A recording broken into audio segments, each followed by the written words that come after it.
Hey guys, it's the WalterFootball.com After Dark Show for December 13, 2024. We're going to be doing the Thursday thoughts for the Week 15 NFL picks for the 2024 NFL season. Before we intro our co-host for tonight, please hit like, subscribe, comment below, share this video. Visit the link in the description for the merch store. As you can see, I am wearing the same shirt as yesterday. No surprise to anyone that I would wear the same shirt multiple times in a row. That's how you do it when you have two kids under 3 years old. But you can get a lot of these shirts here at the merch store. A 20% off sale right now. I know it's 25% off a few days ago, but still, I mean, these are $16 to $19 for the most part for high quality shirts. So I think it's worth it. So it's one way to support the show. You can go to Amazon, buy my books. Jerks of the College Years is my most recent book. Published it back in February. This is basically just me making fun of people I saw at Penn State when I was there for 6 years. A lot of writing material I had there, so it was a lot of fun. Also, how the 2020 MVP was stolen, which is how Brett Favre tried to sabotage Aaron Rodgers. Is the untold story of that. So if you're interested in that sort of expose, you can buy this book. Or the best way is super chats and super stickers. I mean, really, like YouTube ads pay nothing, so I can't thank you guys enough for your constant support here. Yesterday we had John Sanders and Cam McEagle supporting us the day prior as Dro for show. Last week, Slew, Jesse Cintron a couple weeks ago, and some others. You guys have been so great. I can't say that enough. So thank you. And just please consider helping us further, because that's the best way to support the show. And YouTube, until YouTube pays us something, we have to beg for these super chats here. So we're joined tonight once again on Thursday by Andy Iskoe. Andy, how are you? And how's your Week 14? And how's your picking tonight? Well, Walter, I'm fine. It was a good night tonight with the Rams. Last week was sort of mixed, sort of split. I mean, I fortunately got in early enough in the week to get Miami minus 5.5 over the Jets, and of course was very fortunate with the touchdown in overtime. And even there, I told a lot of people to play it at 6 or buy it down to 6 if it was 6.5, because I thought that was a possibility, and 6 is a key number, not like 7, but I wouldn't be surprised if one of those kickers at some point, and that didn't come into play, that one of those kickers would have missed an extra point. As far as that goes, so at least we got a push out of that. Got a win in the Circa contest on that as well, which was nice. But the big play that I also liked last week was Arizona. I said it was a key game for Arizona for their chances to make the playoffs because of where they were and what the schedule was. And they were up 7-0, and that was about the highlight of the game because they were totally outplayed by Seattle. As a result, Seattle now up by a couple of games on Arizona, I believe, or at least one game, I think, on Arizona. And Arizona's going to have a tough time. Now, fortunately, it was a weird line move this week because I saw they opened 6 against New England. I saw it then down to 9.5, I think, on Monday evening. Now it's back up to 6. I don't know that I can play New England in this spot, but I don't have the confidence to play Arizona because that was it's not even so much that they lost. It's just that they lost so non-competitively after those first few minutes to a team that they needed to beat to at least get a tiebreaker edge against whether it was or not. I'm sorry, to even the tiebreaker situation or eliminate the tiebreaker because they'd be 1-1 against a team that they would likely be battling for possibly the division title or possibly even a wild card. So I want to see how they respond this week, but that was a very disappointing result last week. Otherwise, the week was pretty decent. I managed to avoid the Dallas Cowboys Monday night. Well, I can't say I avoided which I think is a win in itself because again I'm so anti-Cincinnati now, especially after they lost their big game the week before, and I don't think the win over Dallas changes things for Cincinnati. No, that was a big debate Evan and I had that Bengals Titans game. So I'm curious to hear your take on that. I'm sorry, which you cut out there a little. The Bengals. I said that was a big debate Evan and I had on Tuesday, the Bengals versus Titans game. So I'm excited to hear your opinion on that game because we had. Don't expect much. Okay, well, there you go. Yeah, I did not avoid Dallas. I lowered my my projected bet. I initially had 5 units on Dallas. I lowered it to 3. Felt a little uneasy about the game heading into it. Just knowing the Bengals are coming off multiple losses and great quarterbacks coming off any sort of loss generally do well. Yeah, but he's been a great quarterback all season coming off of losses or back-to-back losses. At the same time, how can you back a Tennessee team that, I would say, I don't know what the number is, but I would have to say it's probably in the mid to high 80s, maybe even higher, that you're going to win a game when you hold the opponent to 10 points. Yeah, I would say so. I think Tennessee couldn't do that. Right. That was that. I feel like a different sort of game. We'll get to it. It really, for me, it depends on like one injury that we have to look out for in that game. But as far as tonight's concerned, it's funny that the Cardinals, both teams that are behind in the division, the Cardinals and Niners, they were both swept by different teams. The Cardinals were swept by Seattle. San Francisco was swept by the Rams. And you had the Rams tonight, and you also teased them as well. Who'd you tease them with? And tell us why you like the Rams. Well, I like the Rams because I like the way that they played against Buffalo, even though they got it close at the end. That was a quality team. And they've been playing well. They've been able to run the ball a little bit more lately. And, of course, they now have their top duo of wide receivers back, and Stafford's a decent passer, although it didn't come through tonight. But then again, if you saw the rain during that game, during a good part of it, I guess I'm shocked that there were no touchdowns in the game. I'm not that shocked that it was an under in this game, but that it stayed that far under. But I've mentioned it before, almost every week or every other week, about McVay and the fact that he's been an outstanding coach since he's got there. Last year they needed to win 6 out of their 7 games to make the playoffs that they did. They're in that situation this year, despite having those injuries. And again, I give McVay an edge over many coaches, and certainly over Kyle Shanahan. Yeah. One thing about San Francisco, and he's coaching great talent, so he should be having the results that he's had and gotten them to the Super Bowls. But a lot of that talent was put together by John Lynch, who built this team and built it with some depth there, so they can withstand a number of the injuries. Maybe not as many as they've had to overcome this year, especially Trent Williams, and we saw that impacting tonight. Although again, Rams also didn't score any touchdowns, so it's not and again, I think the weather had a lot to do with it. The conditions were not that good. And the funny thing is, when you watch these games and they show shots of the field, you often cannot tell that it's raining.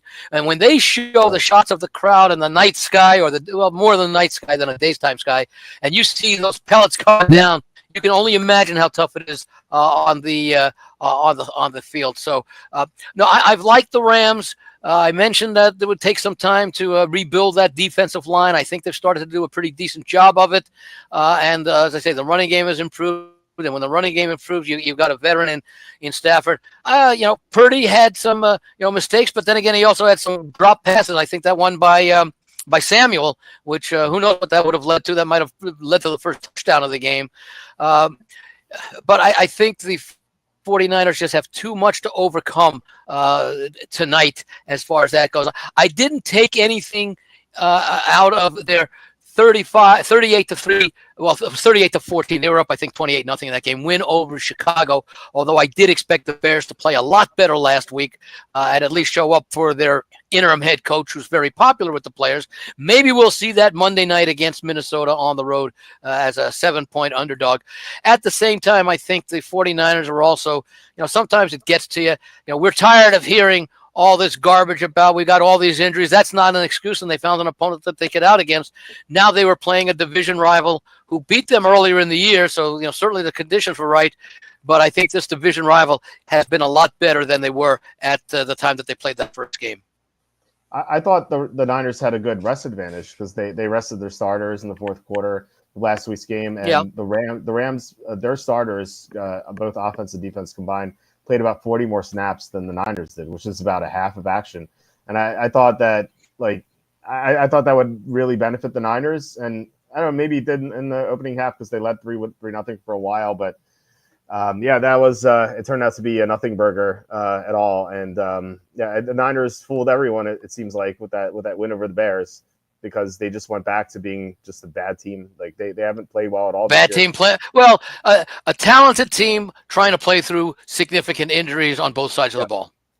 yeah, no, they have I good think you asked. players. Yeah, they Yeah, yeah, they have good players. They're just a but bad team. Yeah, well, that's their how I record would is rate them. bad. Right. I would say they're not a bad team, but their record has to be taken within the context of the adversity that they've had, significantly more so than possibly every other team. Yeah.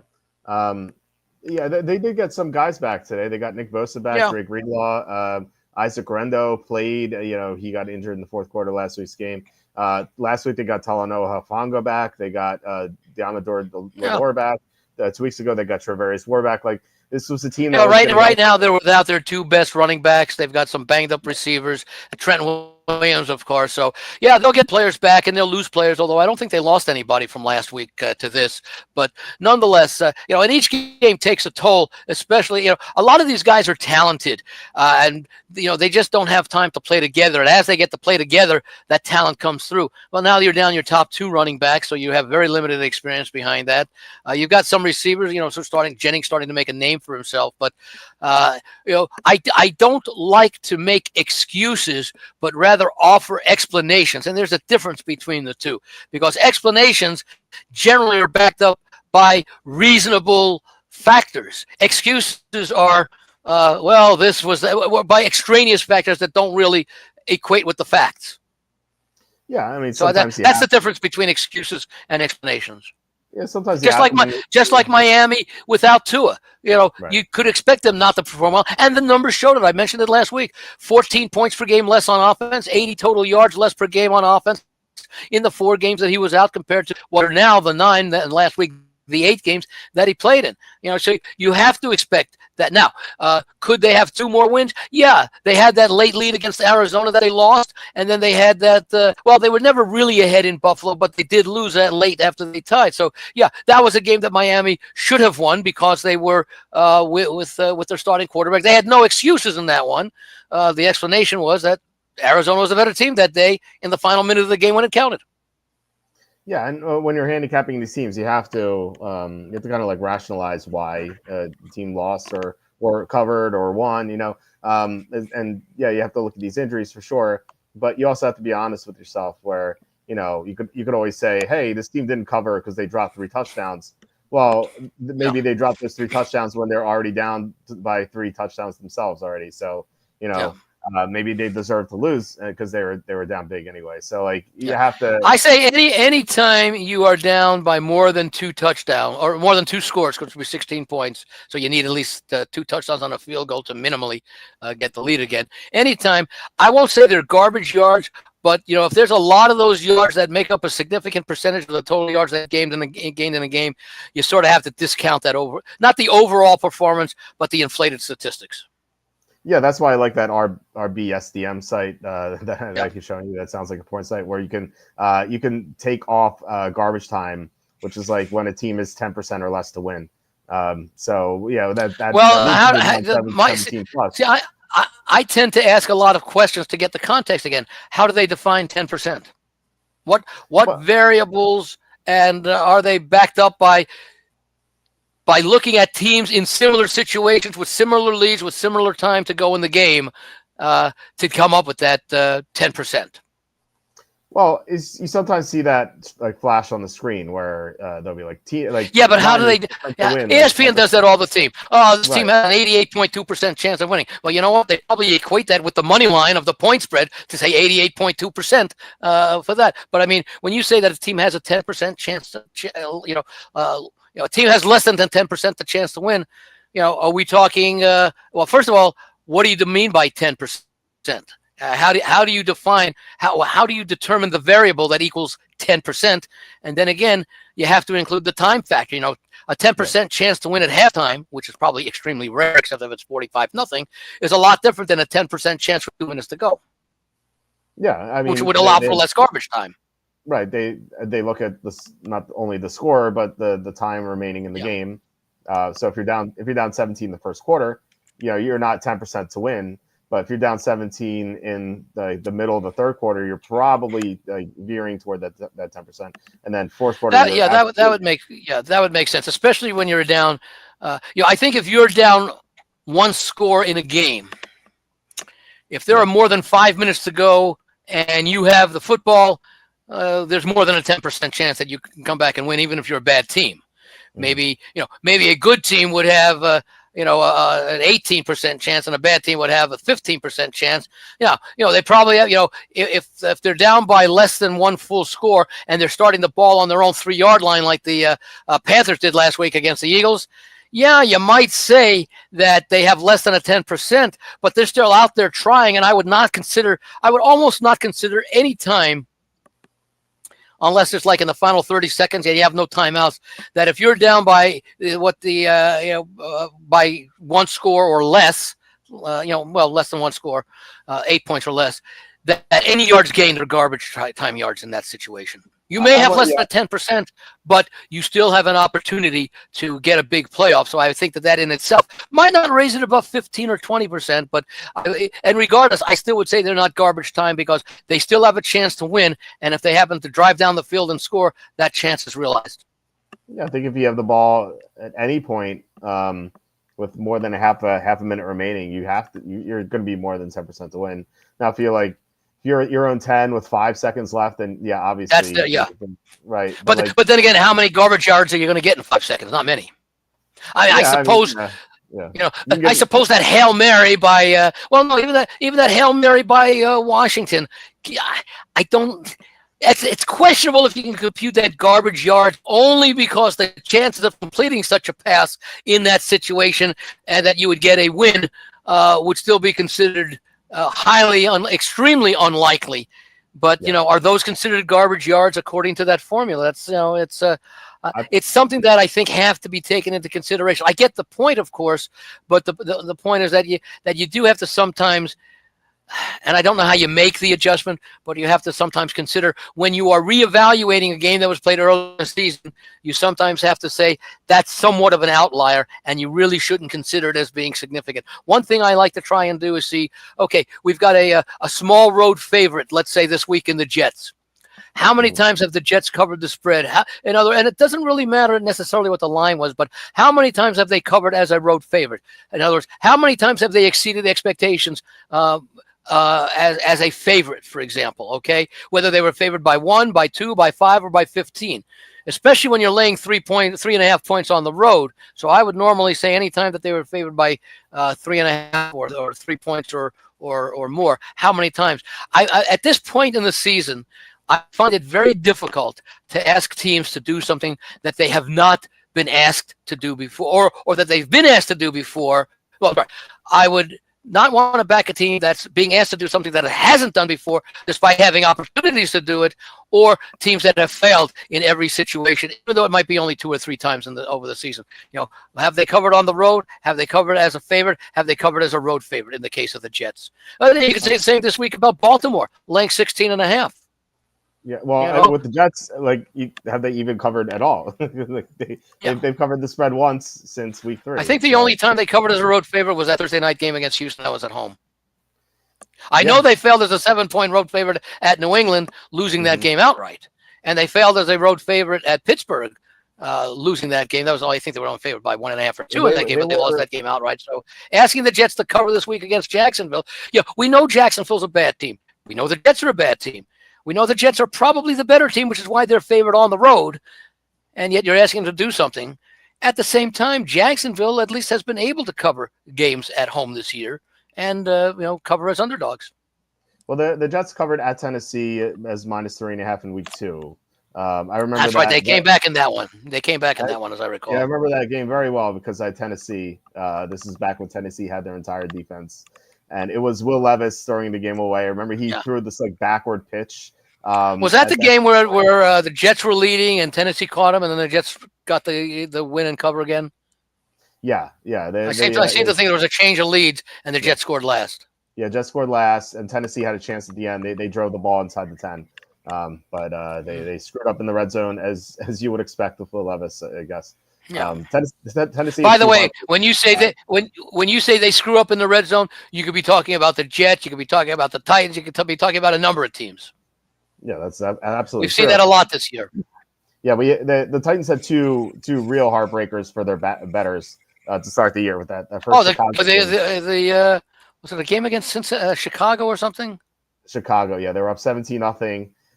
In that game, I still can't believe they didn't cover it. In that game, they outgained the Bears 244 to 148. They averaged 1.2 more yards per play. The Bears didn't score. That was the opening. That was the opening game of the season, wasn't it? Yeah, the Bears were favored by 4. They didn't score an offensive touchdown in the game. Yeah. And they covered the spread by 3 points somehow. Even though the Titans had a 17-0 lead, that kind of set the tone for the season, I suppose. We had a nice rally for a while. Last week was pretty brutal, but I'm sorry. See, you're breaking up every now and then. Sometimes I miss a word or two. A nice rally for what? Well, no. So we started the year poorly because some bad Titans beats. And then we had a rally like a few weeks ago, week 13. We went 5-0 in both contests. The last week was a disaster, though. Just a couple bad luck instances, with the Cowboys, and then also the Saints had this disastrous backdoor touchdown come against them with the Giants, and they also cut. I'll bet you were the play that may have upset you the most was that blocked field goal at the end of the game. I know. That would have sent it to overtime. Exactly. Yeah. That would have been great. But of course that didn't happen. But no, the 2-point conversion that bounced off the line of scrimmage and into the hands of the receiver, even that failing would have been nice because we could have salvaged the push at least.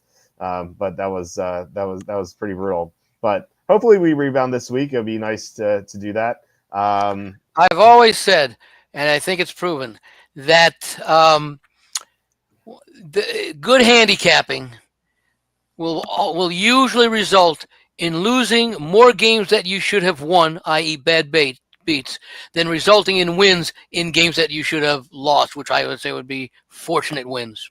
Yeah, that makes sense. Because you're analyzing things, and often the game is played. Most of these, but sometimes I'll also sort of take the counter argument that take a look at the number of games you cover, and did you get the cover because the game played out the way that you expected to, or there were other things that your team just happened to do better than the other team, even though you might have said they're going to win this game because they're going to outrush them by 50 yards. And maybe they're outrushed by 20 yards, but they had their passing game working much better than was expected that week. So you handicapped that the significant edge was the edge in the running game. It turned out not to be the edge that caused them to win the game, and turned out not to be an edge in the game. And you find out that sometimes, and I'm not going to call that luck because you're still generally having other factors that go into it. But sometimes I don't want to use the word gloat, but we gloat over games that we won, but we won them not because of the way we thought we would. It's like if you thought that, take any game that you have the over that is under at the end of regulation and goes over because of the overtime. Okay, right. That's a fortunate win. Yes, you won the game, but you probably didn't expect to win it needing overtime. Right. Yeah. I'm not a totals bettor, so I've never had many of those. But no, I definitely hear that. The first bet I ever made in Vegas was one of those. I was on the right side. I was on the winning side, not the right side. Yeah. This is about 40 years ago here in Las Vegas, one of my early trips. And it was a Sunday afternoon game between Minnesota and Cincinnati. And the total was, and I think both teams had pretty good defenses at that time, because it was the early 80s, so Cincinnati was, off a Super Bowl a few years earlier against the 49ers, and I think Minnesota was in a decent time. I forget, I think Tarkenton had retired at that time, so maybe Tommy Kramer or somebody. But nonetheless, I liked under 44.5. And I don't tear up tickets, and it's probably because of that game, because the score was 24-20 at halftime. Wow. Or maybe it was 20. No, maybe it was 21-20 at halftime, and they scored a field goal in the second half, and the game stayed under. So my first introduction to a live ticketed bet was a fortunate win that can never be outdone. That's pretty brutal. I had this is, I think, 2009. I think it was Redskins. No, it was Saints Dolphins, I think. and I had the Dolphins plus 7.5. I want to say 7.5 or something. And my dad even like called me. He's like, "Who do you like?" I'm like, "Oh, I love the Dolphins." And he's like, "Really?" I was like, "Yeah, but plus 7.5. This is against like Drew Brees." And the Dolphins got out to a 17-0 lead in that game. And my dad calls me. He's like, "Great call." And the Dolphins are like, "Oh no, you just jinxed it."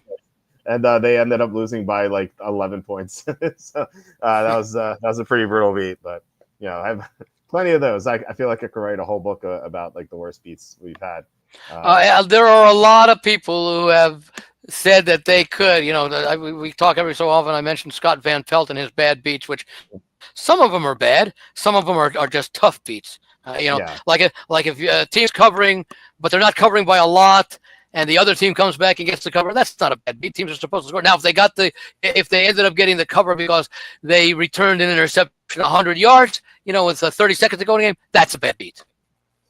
Yeah, the other team's about to score, and extend the lead, maybe even to 10 points, and they lose on an interception. Oh, well, almost like the game 2 Monday nights ago, Cleveland and Denver, where you could argue both teams suffered bad beats. Only one team had to win and cover because of the way that the last few minutes of that game turned out with the lead change. That's what you get with Jameis Winston. You get good beats and bad beats in the same game. I was going to save it for later, but I'm gonna mention it now because it was sort of apropos of Jameis Winston. I might forget. I expect in the game this week between the Giants and Ravens, Tommy DeVito is going to throw 4 touchdown passes, 1 to the Giants, 3 to the Ravens. Nice. Okay, so I guess. But I'll also give a little preview. Not playing that game. No, I can't lay that number. Okay. I want no part of the Giants. Now now the line I think is 16.5, so somebody's going to cover. Can't end up at push unless the line moves to an even number or a whole number. Okay, I will. I'll give you a stat that might make you that might ease your concerns once we get to that game. Well, let's jump into. What you mean about playing? You mean about playing on the Giants? About playing the Ravens. Don't they have Pittsburgh next week? Yes. In the rematch.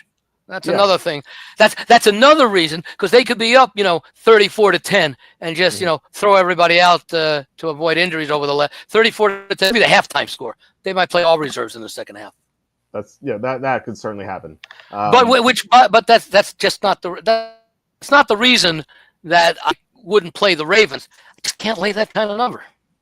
Well, I'll give you the stat about that number. Okay. I don't know if you want to. We could get to that in a bit, or if you want to do that now, we can do that. Oh, we can do it when we get to it. Well, then again, some of the listeners will say, let's get the garbage game out of the way. There are a few of those this week. Well, yeah, there are a lot of garbage games. But there are also a lot of really good games this week too. It's phenomenal. It's so crazy that the Eagles Steelers is Eagles Steelers, Bills Lions, Bucks Chargers, Seahawks Packers. Yeah, well, I'm saying that like Eagles Steelers, Houston Miami. It's a game between. These are great games. Yeah, it's a game between 10-3 versus 11-2, and it's not even the best record combined for a game this week, which is kind of insane. Oh, Detroit Buffalo. Yeah, Detroit Buffalo. Yeah, they both. Buffalo's the same record as Steelers, but the Lions are 1 win better. Yeah, better than Philly. Right. Yeah. So. Which makes that an interesting for both games. That one we can save. That's why. Well, if you want to wait till we get to Baltimore, we can do that. That's fine. Yeah. Well, you did good with that's our tease to keep everybody listening and not taking a 15-minute nap. Exactly. Yeah. Which, if you're on the East Coast, it might be easy to do at this point. Thank you, Moods. Thank you, Moods, with Chuba and Pollard. I actually have them as starting running backs on both my teams that made the playoffs. 2 of my 3 teams have made the playoffs this year. So, So, well, all right. Let's get to these games here. We have Redskins and Saints to start off. And injuries here. Alvin Kamara. The only injury I saw is Alvin Kamara at DNP twice with an illness. Anytime I see illness, sets off a red flag, and I look at the rest of the team to see if they. Yeah, you almost look at something like maybe the flu or something like that. Exactly. So he's the only one with an illness, so it could be a stomach bug or something. But you also got Carr out and Taysom Hill. Yes, those guys are well. Carr is. I don't know if he was technically put on IR, but yeah, he's going to be out for sure. Taysom Hill out. I mean, the Saints have so many injuries. Hill, I think, is on the IR. I think they've said he's out for the season. Yeah, he's out for the season. Carr, I'd be shocked if Carr plays again. at this point. Chris Olave, Yeah. for example, Rashid Shaheed. Like you can go Yeah. down the list. I wonder if we'll see Olave again at some point. I know he's due back soon, but they may just hold him out because there's really no point. Yeah, they're out of it, so I see no reason. If the player has an incentive and wants to play, if I'm management, I say, we'll assume that you would have achieved your incentive. We're going to pay the money to you anyway. We want you to be healthy. Yeah, I mean, it's 2 concussions within a span of 3 weeks or something with Yeah. him. So yeah, I mean, he's probably better off just resting. There's no point in playing. So for this game, I love fading bad teams coming off wins. We just had one tonight. Like I said, Niners have great talent, but they're a bad team right now. But the Saints are a much worse team at this point, especially without Derek Carr. They're going to be starting Jake Haener, who does not bode well for the Saints because Washington has a top 12 defense in terms of EPA. Anytime you get a backup quarterback, yeah, but do they have film on him? Probably not. I mean, he played a little bit. I don't know. I mean, I don't like this. Washington against bad quarterbacks this year, 3-1 straight up against the spread. So I like Washington in this game. I know they might have a look ahead, but they're coming off a bye. So and they I think they suffered their look ahead loss to Dallas. I don't know if that's going to happen twice in a span of 3 weeks or so. So I think they bounce back here. A couple weeks removed from that loss. So I like Washington. Who do you like in this game? Well, you asked me who I teased the Rams with. It was with Washington. Okay. I don't. I mean, it's similar to my thoughts about the Giants and Ravens. I can't play the Saints under any circumstances. There's just too much that they don't have. You talk about Olave being out, and that's been for a while. But now the quarterback situation, especially with Hill out, who was, so versatile, can't play the Saints. Can Washington cover a 7-point spread? I'm not sure. Now, one thing and I don't know if it's a positive or a negative, and that's Jalen Daniels going back down to, Louisiana, New Orleans, playing up the road at Baton Rouge. He'll have a lot of support there, a lot of friends and family there. Will he feel too much pressure to do what he did much earlier in the season and not quite as much lately? Or will he do exactly what everyone expects him to do? Remember, they are coming off a bye, Washington, so that's a positive. So I think that they still have too much of an edge to not win this game. But, will Jalen Daniels press, especially early in the game? Not that New Orleans might be able to do much about it, but it is a concern. I mean, it's almost like Kirk Cousins going back to Minnesota last week, but I think it's a little bit different situation, only because of the emotional ties. Cousins played for the team, for the Vikings, the pro team. Daniels, played as an alumni of the school that half the state attended. Right. Yeah, I do wonder how that's going to pan out for him. If I had to guess, I think it would be a good thing. I don't know. I mean, this could be a reason why he'd be focused. With the tough game coming up. And as John said, they're fighting for a playoff spot. So, like, I feel like a team could be tripped up once. I don't think it's a trap game at all. I think the line is very fair for this game. Why were you thinking it should be higher? Yeah, with Haener, I mean, you can't make this high enough for Washington. Like, Baltimore is 16.5 over the Giants. Like, yeah, but Baltimore is an experienced, pedigreed team with a proven 2-time MVP quarterback. Okay, right. They have credentials. They can justify. And I think even in their present state, they showed it basically last week that New Orleans is a better team than the Giants. Well, that was with Derek Carr, though. I mean, if Jake Haener starts that game, like, what is the result? It's probably like 9-9 or something. Like, it's no, but I'm saying that even with a team like the Giants, I think look, the Giants were starting Drew Lock, so that. I don't know. It's quite the same comparison, although we have plenty of reasons not to like Drew Lock. I don't know if we have those reasons yet with New Orleans. Yeah, so I'm not trying to say that Washington can't or you shouldn't lay 7. I'm saying that to me that's a reasonable number.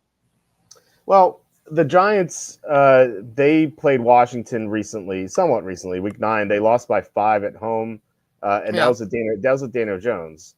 And so, Washington was up bigger in that game. They allowed a couple late touchdowns in that game. They still outgained the Giants pretty well. So now you have Washington going on the road once again to a team. I'm going to say maybe when you consider the quarterback, maybe they're on the level of the Giants. Although I still say New Orleans, with their talent and everything around them, is a better team than the Giants even with a Drew Lock and their backup quarterback this week. But so I think it's reasonable that Washington should be favored by more than they were at the Giants than New Orleans was at the Giants, or even that they were favored at the Giants. I think in that rematch. But to think that they should justify being close to a double-digit favorite, I find that a little bit too much. But I think 6 or 7 right now is a reasonable number, especially given the fact that they are playing to defend their positioning for a wild card and New Orleans season. I think the Saints. It's weird. In the AFC, I believe 6 teams are already eliminated from playoff possibilities. I think the Giants are the only team in the NFC. Now, there'll be a lot of teams, I think, eliminated this weekend in the NFC as other teams. You can't eliminate a team or you can't put that little X next to them until they are officially mathematically eliminated. Now, a lot of those teams will likely be eliminated mathematically this week, even though they realistically don't have a chance of making the playoffs. And I kind of think New Orleans is one of those teams.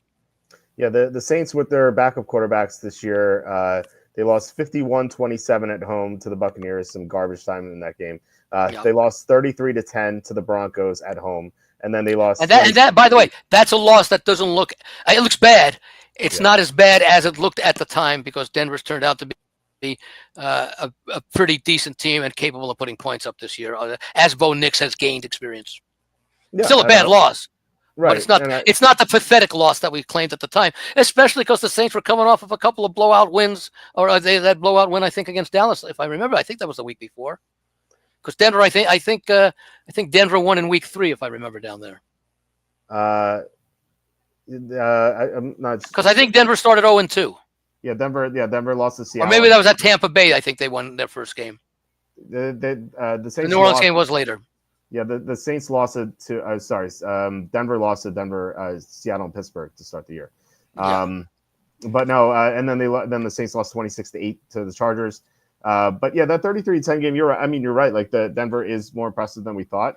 But how would you rate Denver and Washington in comparison to one another? You broke. I'm sorry, you broke up again. I don't know why I have a bad feed here today. But who did you want me to compare to?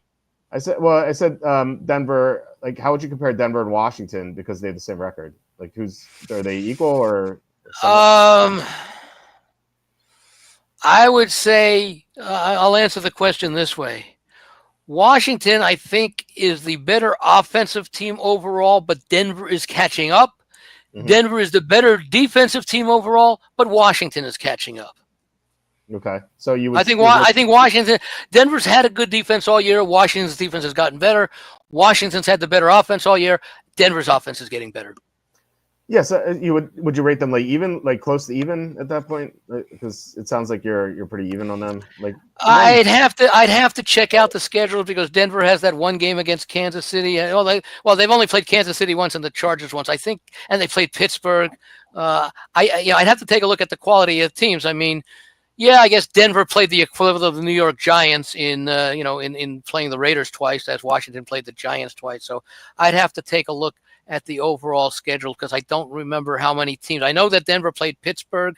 I don't know that they played anybody else. They played Cleveland, so they played the AFC North, which I think is an overall better division than I think. What's Washington played? The NFC South.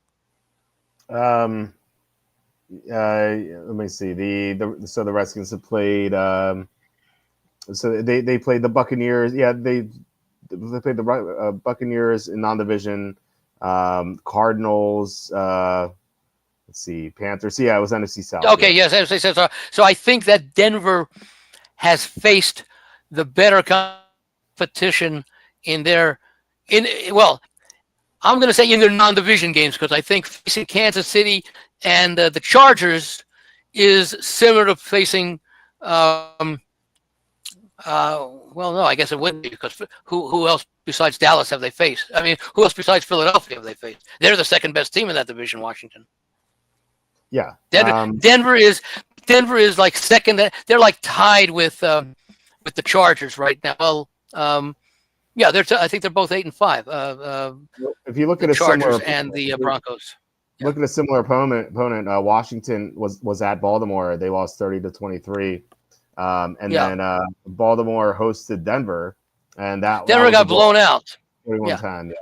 Because I remember that one because everyone was the following week was saying, well, they should have beaten Kansas City. They're going to be down in their next game against Atlanta. And I took the opposite. I said, because they got blown out by Baltimore, I wanted them to play a good game against Kansas City, even if they didn't win, so that they know that, hey, that game against Baltimore may have been an outlier because we just proved we can beat a team on a par with Baltimore, depending upon how you wanted to rate Kansas City overall. I don't know that there's a huge difference between Baltimore and Kansas City. You could talk about Baltimore having the offensive edge this year, but I think you could say Kansas City overall, not necessarily against the run, has the better defense. So I would say that there's not a huge gap between Baltimore and Kansas City.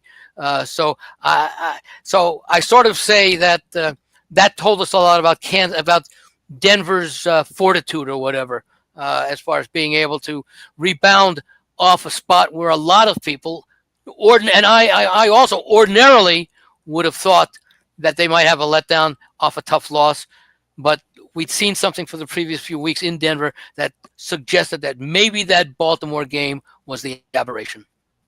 So my point in all this was, I think you can rate Denver and Washington pretty evenly. I would put Washington better, but still, if you, for the sake of argument, you want to say that they're both even. Denver went into New Orleans and won 33-10. So, if Denver can do that, I think Washington can. Not that, just because A beats B and A is equal to C, the C could beat B. It doesn't work that well. But every game, the Saints played 3 games with their backup. No, but see, there's a difference between what you think will happen and what the line is. I have no doubt that Washington can win by 21 points. I'm just saying that. Okay, let me ask the question this way. Because I sort of referenced it earlier in the show, and that is asking a team to do something that it hasn't been able to do yet. Has has Washington been able to win on the road as a favorite of that big? I know they beat Carolina, but that was at home. Well, they have big wins on the road. No, not big wins, big wins on the road. What was their biggest line that they had to cover on the road? Okay, well, let's look at this. So they covered as -3.5. No, not that they covered. What was the biggest line that they were asked to cover? Okay, I'm looking at that now. So yeah. So I'm seeing -3.5 was their biggest line, but I think that it's a weird thing with them because no one expected them to be good to start the year. So, that's why, because no one expected them to be good, and now you're saying that the biggest line they've had to lay was -3.5, and now they're being asked to double that. That's recognizing that this is a much improved team. Yes. Yeah, absolutely. Yeah. So what I'm saying is that I don't know how much higher than -7 you could. I'd be interested to see how many times a team has this late in the season, and it probably has happened a number of times, is favored by basically double the previous high that they were asked to lay on the road. How many times it's occurred? Because that's 3.5 to 7 is a big jump, and you're suggesting that the jump should be perhaps even higher. Yeah, I think just based on the talent and not what the previous lines were. Yeah. I think that is interesting. You'd have to go back to I feel like other upstart teams, like a Washington this year. Maybe a Houston last year. Yeah, I think that would be something to look at and reasonable comparison, especially because of the play of the quarterback in his rookie season last year for Houston, Stroud. Yeah, I think that and a first-year head coach, right, with DeMeco Ryans. Right. Although Quinn, of course, is a first-year coach, but not a rookie head coach. Yeah. Interesting enough, Houston was they were not big road favorites at all last year. Even late in the year, they their biggest line was -5.5, but that was at home. Yeah. Did they cover that one? I guess they probably did. Maybe not. They played some close games last year. Yeah, they beat Tennessee 26-3. Okay. So yeah, they were never huge favorites at all last year. So yeah, I mean, you have to look at other things, other teams. So, now, by the way, one thing that, and again, this is not supporting the line necessarily, but supporting a reason to back Washington. They are coming off for a bye. Yeah. Generally, I'm not. So they're rested. They're rested, and the injuries have had a chance to heal more. Yeah, and especially Jaden Daniels. We had a Yeah. question here. The biggest question of Daniels, is he healthy and going to run? He Yeah.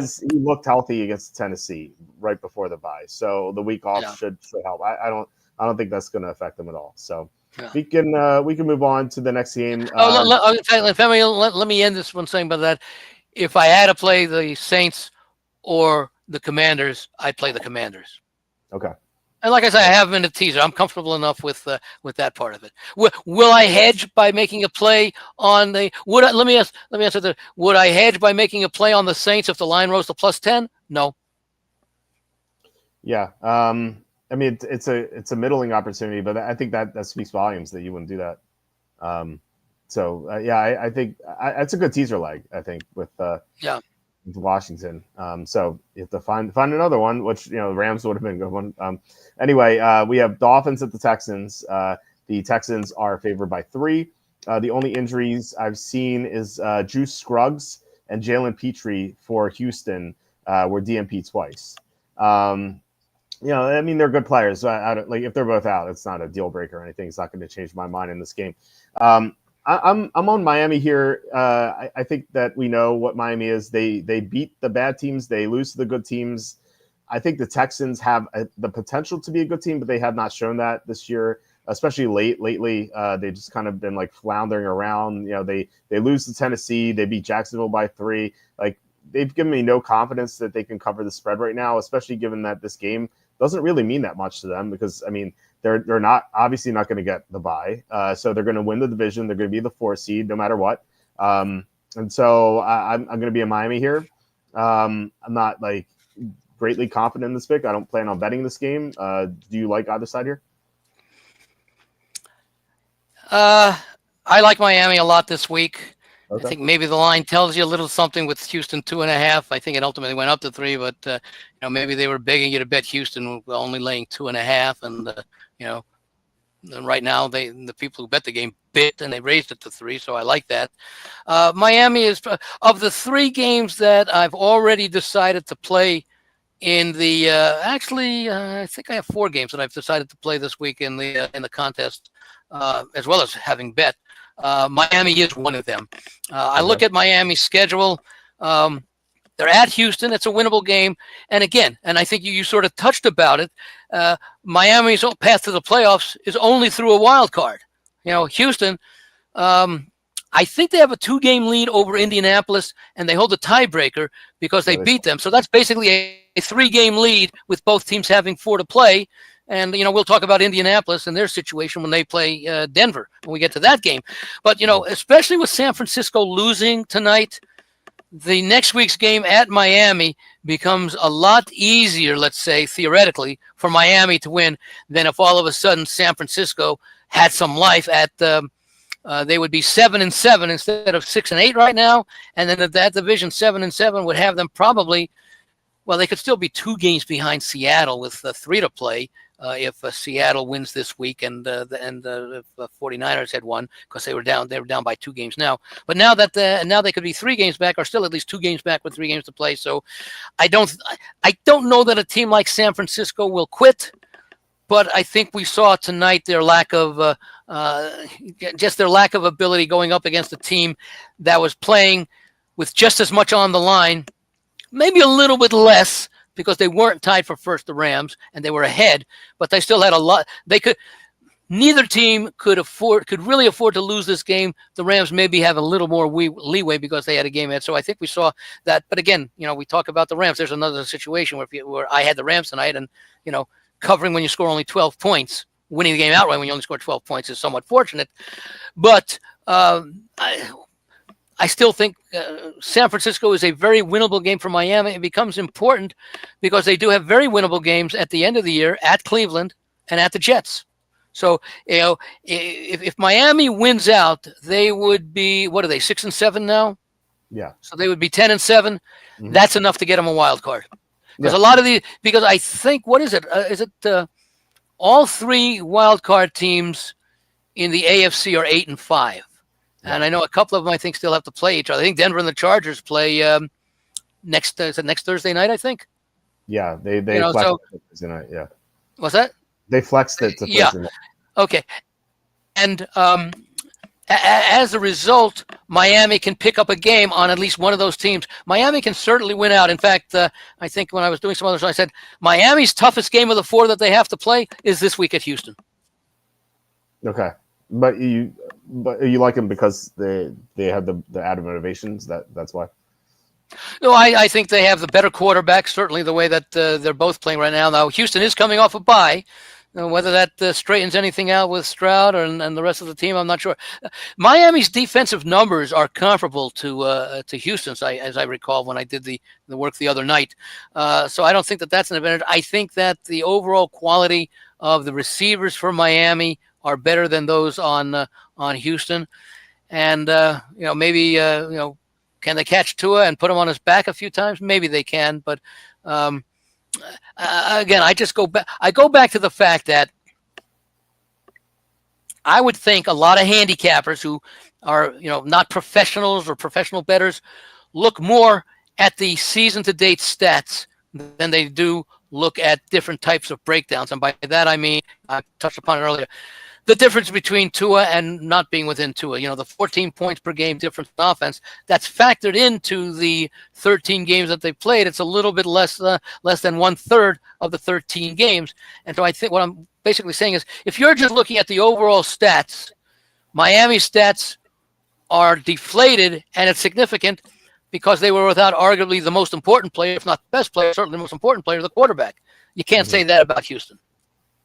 Yeah, no, it's absolutely true. Although the Texans were missing Nico Collins for a while, and now they have him back. So I do expect Houston to improve at some point, maybe not this week or even in the regular season. I think they could be like the 2008 Cardinals, who really floundered down the stretch because they had such a big lead in their division, and that everyone counted them out in the playoffs. And then they upset Carolina, they upset Philly, they go to the Super Bowl, and they almost win. If Houston did that, now, by the way, let me point out the one thing about Houston's schedule, because this does sort of become an important game despite the 2-game lead. After Miami, they're at Kansas City, they host Baltimore, and they end the season at Tennessee. Figure they're going to probably win the Tennessee game if they need to, but they may already have the division not locked up by then. Right. Even if they lose to Miami. Yeah, in which case they may not even need to play their starters against Tennessee. So which by the way would make sense because they're going to be playing in Wild Card weekend, regardless of whether they're a division winner or a wild card. Right, they could be 8-9 and win the division. That's how bad it is. So it's they beat the Bills in Week 5. I think they have potential. I just wouldn't expect to see it here. So we're in agreement. I'm trying to remember who Buffalo had played the week before. They played against Baltimore. Was that Baltimore? Was that when they got blasted by Baltimore? Yeah, they got. Yeah, so that was a little bit of a hangover. It's kind of like the game that they lost twice was the game to Houston, because they had lost to Baltimore as badly as they did, and then they had to, recover on that game. And let me see. I'm looking at Buffalo there. Let me get Baltimore. Yeah, they. Where was? Well, that was back when Stephon Diggs was there and Nico Collins was healthy. Yeah. He got hurt. I got hurt in that game, actually. Yeah, Buffalo. Yeah, well, they were in the middle of a 3-game road trip in between Baltimore and the Jets. Right. Not that the Jets was going to be any reason to look ahead, other than it being a divisional game, and they count a little bit more, but it wasn't going to be. Although I think they struggled to win that game against the Jets. Was that 23-20 or something? Yeah, that was the Jets kicker missing a few field goals, and then that miscommunication with Mike Williams. Yeah. So the Jets could have won the game. The Bills bounced back though. Joe for show asking you, how do you feel about over 47 in Miami Houston? Do you have any opinion? My first thought is to look under. Okay. Houston's not been an explosive offensive team for basically much of the year, and as I said, the defensive numbers are not that much different. So I think that Miami will just be able to put more points on the board, but I don't know that both teams will be able. I see this game. Let me see if I made a. Because I think I wrote this one up. Let me see what I probably put it very close to the number. I said 27-17. Okay. No, I'm sorry. I said 23-20 because they were the underdog. So I didn't mind. So I didn't mind making it a 3-point game because they were getting the points. I put them slightly under, which was my inclination. I have a similar score. I made it 24-21. So we both agree on the under. Which still puts it under 47. Yeah. Yep. Yep. Exactly. All right. All right. Next game. We have Jets at the Jaguars. This is we talked about all the great games this week. This is another one of those. The Jets are favored by 3.5, or three if you want to lay the vig, which you probably should. Up to Yeah. I think the math says up to 127. Yeah. Why not compound things? Bet the Jets as a road favorite and pay more to do so. It's true. Yeah, exactly. Yeah, it's a good betting strategy. All right. So with injuries, Brees Hall, DNP twice, not a huge deal there because they have good backups. But Elijah Vera Tucker, DNP twice. It's a talented lineman. They already have offensive line injuries. DJ Reed was downgraded today from limited to DNP. For the Jaguars, Evan Ingram was DNP twice. So I feel like had the Jets won against the Dolphins, I wouldn't like them here. I would side with them here, though. I wrote them up as a potential big bet earlier in the week, and I'm kind of souring on that just because like there's no guarantee the Jets will play well. Like they played one of the best games of the year last week, maybe the best game, certainly for Aaron Rodgers. I mean, yeah, and the way they lost also, just like against Seattle the week before, another game where they couldn't hold what was a comfortable lead. Yeah, so. Yeah, I mean, Rodgers played his best game. Was it going to happen again? It could. I mean, this is an easy matchup. Jaguars are terrible defensively, but I just don't know if I trust it. And to lay if it was like 3 minus 110. Okay, fine. This is 3.5 or 3 minus 125. Like, I don't know. I still going to be on the Jets. I don't want any part of the Jaguars with Mac Jones, especially given the Jaguars are coming off a win. I love backing or fading these bad teams coming off wins because the bad teams have trouble sustaining success. Well, yeah, but keep in mind, Jacksonville came off a tough loss to Houston the week before at home, and then they go on the road. And one of the reasons why I did like Tennessee last week was the discrepancy or the difference in defensive numbers. I mean, Tennessee had a huge edge in the defensive allow. I think they were allowing like in the low 300s, and Jacksonville was allowing about 450, and then Tennessee could do nothing. Jacksonville is still playing hard, and I like to see that out of teams that they could lay down and say, we want to compete with the Giants for the number one draft choice. But even though they have one more win, but they're still playing hard, and they're doing so with backups. And I like that. The Jets, how many? They may cover this game, and what would that improve their record to 2-7 as a favorite? Yeah, they covered against Tennessee. They covered against Houston, and that's about it. And that's it. And they've lost 4 or 5 times as favorite, including, as we mentioned, on the road, including losing outright as a favorite at New England. Although they weren't going to cover because I think they were up by 5 when New England scored that game-winning touchdown late, so to win by 1 or 2. So it's just a team, and you talk about good efforts. Bad teams don't have. Do you expect Aaron Rodgers to have 2 good efforts in a row, even against a bad team? That's my big question mark here because as you said correctly, the Jaguars have been fighting hard for the most part. They did get demolished at Detroit, but otherwise they have covered. But the difference here is they're coming off a win. And so, like a bad team that's hungry. Yeah, which is even more encouraging for them to come off a win because they were coming off a tough loss at Houston the week before, and they said, you know what, we're going, and they were going on the road.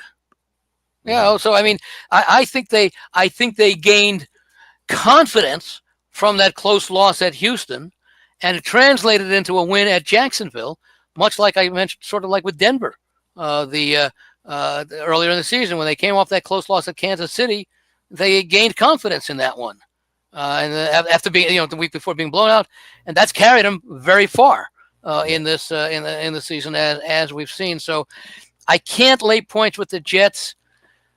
I am considering Jacksonville plus the 3.5, but I don't think that I don't have the lines in front of me for the contest. But I think I have other teams that I already rate above Jacksonville as far as that goes. So. If I were to play the game,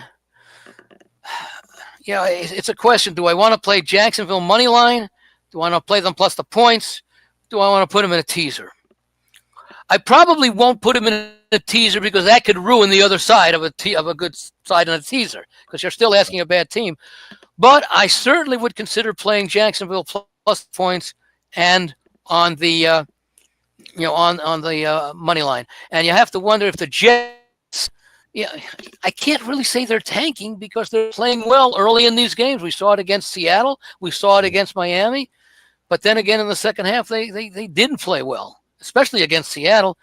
Are they trying to get on draft choice? And again, I don't think it's that the players tank.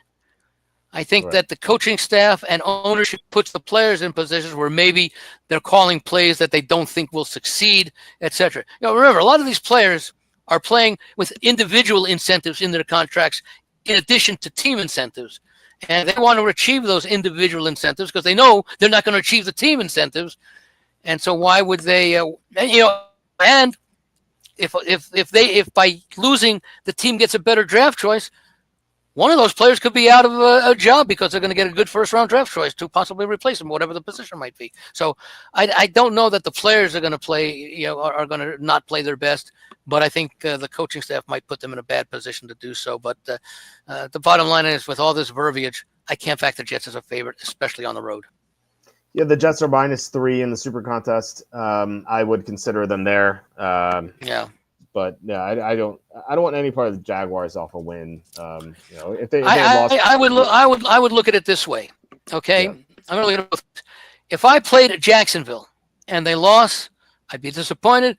But I say, hey, they were the underdog. They're not a very good team. Yeah, they lost to another good team, but still that. On the other hand, if I bet the Jets and lost, I'd say, why am I trying to ask the Jets to do something that they've had difficulty doing for the greatest part of the season, and against a team that, at least based upon the way the games were played, hadn't quit? I'd feel much worse losing by betting the Jets than I would losing by betting Jacksonville.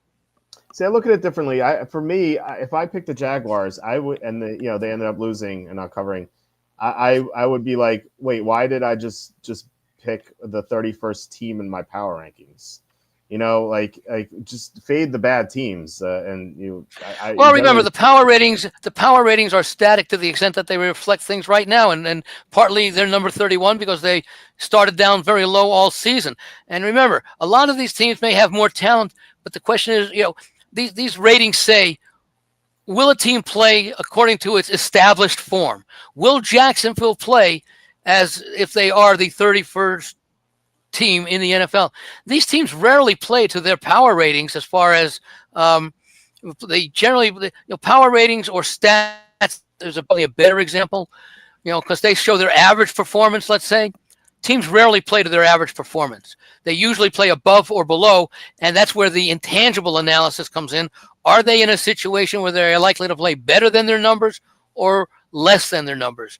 And I think that right now, I can't say much about the way Jacksonville has played over the last, say, 4 or 5 games. Maybe you throw out the Detroit game compared to the first games of the season. Now, they were competitive in the first couple of games. They blew that lead to Miami in the opening part of the season. They lost at home to Cleveland. No, I'm sorry. They beat Cleveland at home. The second, Cleveland beat, that was in like an 18-15 game or something. Yeah, maybe Cleveland won that game. Yeah, Cleveland 18-13. Yeah, because they were coming off that home loss to Dallas. No, they had Cleveland ended up beating Dallas that opening game. No, Dallas won. Or did Dallas win that one? Yeah, Dallas killed them. What's that? Dallas killed them in the week. Okay. That's right. Yeah. They came back and did the reverse, just like Jacksonville lost those first 2 games, but they were competitive. And then they had all the injuries, and Lawrence, I don't think, was ever really healthy during the year. So, I like I said, now you looked at it differently, but you're looking at it from, okay, what should Jacksonville do? They should lose this game because they're the 31st team in the power ratings. Okay, as opposed to me looking at it and saying, why should I bet the Jets wherever they are in the power ratings? Because in, what did I say? 7 previous times when they were favorites, they failed to meet the public's expectations. I don't care where they were ranked; they failed to meet the expectations. If you look at the closing line as being the public's opinion of these teams, okay, then you have to say that the Jets have failed 5 of 7 times in meeting the expectations that the public has, similar to the ones that they have this week. Yeah. I'll get to something about that when we talk about Cleveland, Kansas City. Fairness, though, they haven't played too many bad teams on the road too. Like the only two bad teams they play on the road are the Titans and the Patriots, and they're 1-1 against the spread in those games as road favorites. So I don't know. I mean, I think they can. I think they can. But even the other teams that they were favored, if they played better teams on the road, why were they favored? Well, were they? Why were they favored at Pittsburgh? Yeah, that was. I mean, we know now. I mean, that was Russell Wilson's first start too. We had no idea. And why were they? Why were they favored against a bad team like New England by as much as they were? Well, it's back then. After they had beaten them 24-3 the first time they played them at home. Yeah, I mean, people thought back then that they were good, but I think people they've been thinking the Jets are good all year, and they're still betting them. Yeah. The Sharps for some reason have liked them. In fairness, this is the first time I like the Jets. I think dating back to week 2017. It's probably right. Probably not far off. Yeah. Since October, I haven't bet the Jets since October. So this is the first time I like them because this is really the first. This is the first bad team they are playing since Week 8 against the Patriots, and yeah, they were. I mean, they were up in that game. They allowed that touchdown drive at the end, but yeah. But they lost and didn't cover, and that's what we're talking about. Regardless of how you get there, it's it's like Bill Parcells says, your record is what it says it is. Well, your record is how you got there, covering and non-covering. That's ultimately what happened. Now let me just check back to see who the Jets were favored against in some of those games. Yeah, at the same time, they did cover at Tennessee 24-17. So they have done it. It's 1-1. Yeah, but that's the exception rather than the rule. Yeah, but I mean, really, regardless of the quality of team, if you're playing a good team, like Pittsburgh, for example, like Arizona, for example, or Seattle, for example, if you're playing a good team, you are expected to win. Not necessarily cover, you're expected to win the game. And they haven't been able to do that against teams that, for some reason, I don't agree that they should have been favored against, but they were. Yeah. So let me put it this way again. I can understand you liking the Jets, but maybe what I can't understand is liking them as much as you do to consider, let's say, using them as one of the 5 plays in the contest. Right. Well, it's more a play against Jacksonville for me. It's I don't know. And like those games you mentioned, I think if you were to reline those games, like there was no way they'd be favored at Pittsburgh. Well, we're not talking about relining because we're talking about what we had to go with at the time. That's what everybody thought at the time. And when the Jets were favorites at Pittsburgh, that made no sense at the time. But maybe, again, they were saying, you know what, the public's going to come in and bet the Jets because of Aaron Rodgers. Let's make them pay a price for it. We don't think they're going to win the game, but let's make them pay a price to back the Jets. Yeah, but wouldn't you say the public fell for it? Wouldn't you say it makes sense that the Jets are it's the correct line that the Jets are favored at Jacksonville? Like what would you make this? I'll tell you why. Because this is saying even with a 2-point home field advantage, you're saying the Jets are 7.5-point favorites at home against the Jaguars? At this point of the season? I'd only make it 1.5 for each home. So for me, okay, so they still be favored by 6.5? I guess so. Yeah. Yeah. I don't. That's I don't too like much. I guess. Well, again, they played hard. Again, I can understand the Jets, but how could that be one of your 5 favorite games of the week? I know it's a bad schedule. Now, maybe you could. I'm going to give you the answer that you could give because it makes sense. Well, that Detroit-Buffalo game could go either way. I don't think the Jets-Jacksonville game can go either way.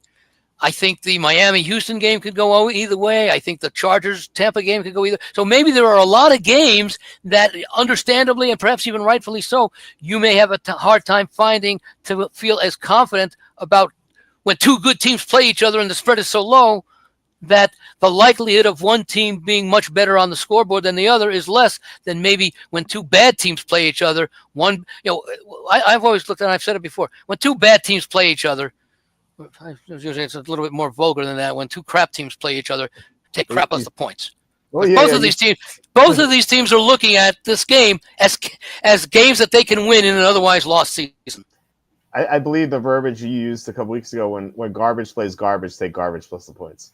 Okay, well, I got a little bit more vulgar. I haven't got the shit versus shit though. I just did, but that which is the origination of that phrase. But the point is, it's always difficult to ask a bad team to do something good, even if it's against a very bad team. It will happen from time to time, but to expect it, is different. If the lines maker made this game pick 'em, what are they? 3-11 teams, both of them, 3-10, yeah, or 3-10 teams.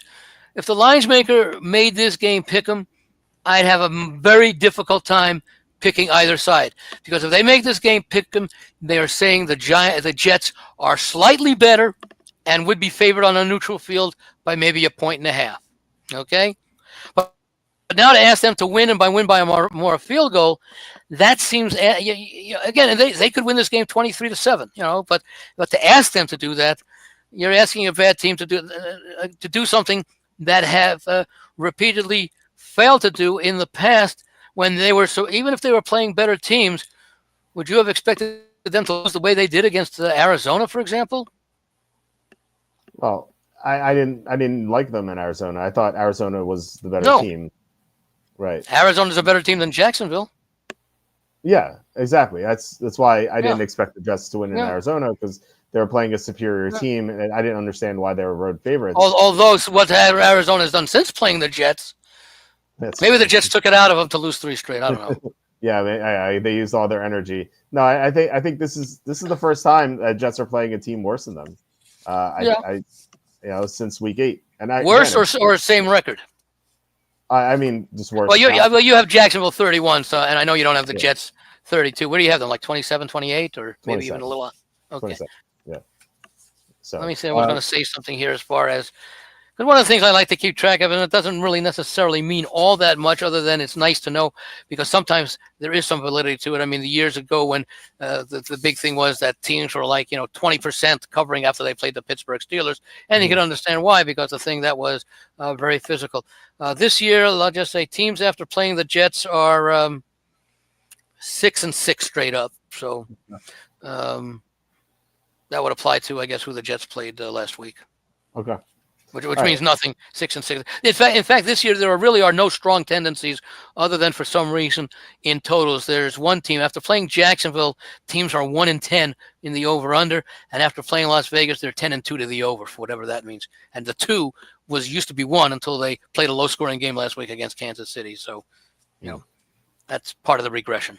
Okay. Yeah. All right. I feel like we spent like 20 minutes talking about Jets Jaguars. Yeah. which I thought was after spending 15 about the Giants, and because it brings up some important principles, at least the ones that I look at, as far as, and I think you look at them too, maybe just a little bit differently, but both of us are making, I think, valid points. Yeah, it's I think it's fascinating. I mean, it's different philosophies and stuff. Yeah. I think I guess I don't know. We'll see, but I don't know. It's not locked in for me or anything, but I am. When I saw 3 and not 3.5 in the Super Contest, definitely gave me some interest there. Let's get to the next game. We have Bengals and Titans. We might. You said you have no opinion on this game, so I really don't. I mean, I can't back Cincinnati. I said I went all in on them against Pittsburgh 2 weeks ago, and they scored a lot of points. They scored 38 and lost. They scored 7, gave it right back. Scored another 7, gave it right back. Scored another 7, gave it right back. So it's 21-21. And then they didn't do much more scoring, and Pittsburgh did a lot more to win 44-38.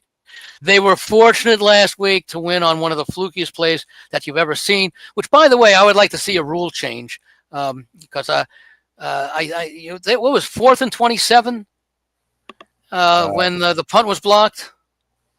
It was 4th and 20 something, and right. And I think they recovered it beyond the line of scrimmage, but not beyond the line of the first down marker.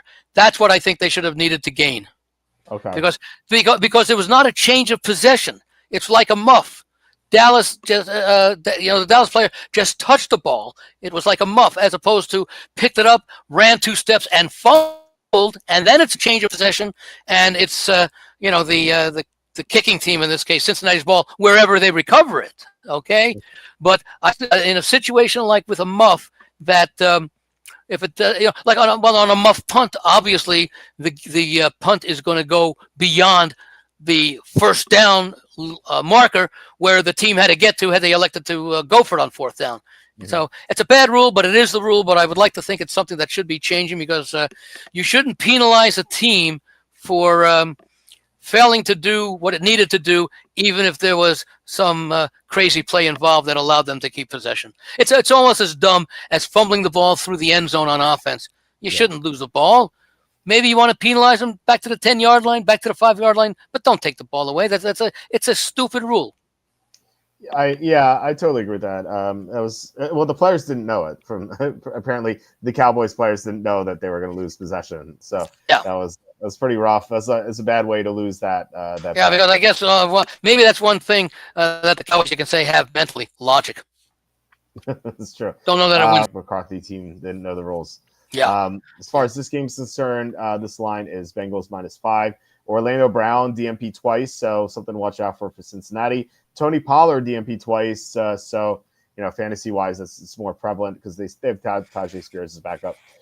Will Levis was full twice. Now I talked about this on Tuesday, how this was significant because Will Levis hurt his shoulder right before halftime of the Jacksonville game, and then the Titans didn't score a single point after that. But if he's full in practice, I guess that's good. Although you never know. I mean, quarterbacks have been full in practice before, and then you hear, oh, they're playing hurt. It's like, okay. And who would start in his place this week? Sorry, what'd you say? Who would start in his place this week? It would be Mason Rudolph if he were to sit. But full in practice means that he's probably going to start. So even though I'd feel more comfortable with Mason Rudolph, I would too. So as far as this game's concerned, the Will Levis shoulder situation is the only thing that bothers me here. But I'm very glad to fade the Bengals, especially off a win. Again, bad team coming off a win. I don't have any faith in the Cincinnati playing better. They have 4-5 great players, and then the rest of their team sucks. Like they can't stop anything. They're dead last in defense. I feel like Tennessee should be able to put together some offense in this game. And Tennessee's defense is getting healthier. They got back Chidobe Awuzie last week. T'Vondre Sweat's not in the injury report. They're getting back some linebackers who were previously out. So I like Tennessee. If you were to tell me Will Levis is going to be completely healthy, I would back Tennessee pretty heavily. But I don't know if he's going to be healthy, and so it's a tough one to bet for me. So right now, kind of like just kind of waiting for any news I see on Levis. But right now, I'm still leaning to Tennessee. But you said you have no opinion on this. No real opinion, but I will point out a couple of things. Cincinnati is averaging 10.4 more points scored per game than Tennessee. Now, you'd think Tennessee would have the advantage defensively. They do by 1.4 points. Mm-hmm. As bad as Cincinnati has been, allowing 27.7 points per game, which is 29th out of 32, Tennessee's allowing 26.3, which is 27th. So when I compare those defensive numbers, even though it's weird, and again, that's where some other analysis comes in for efficiency.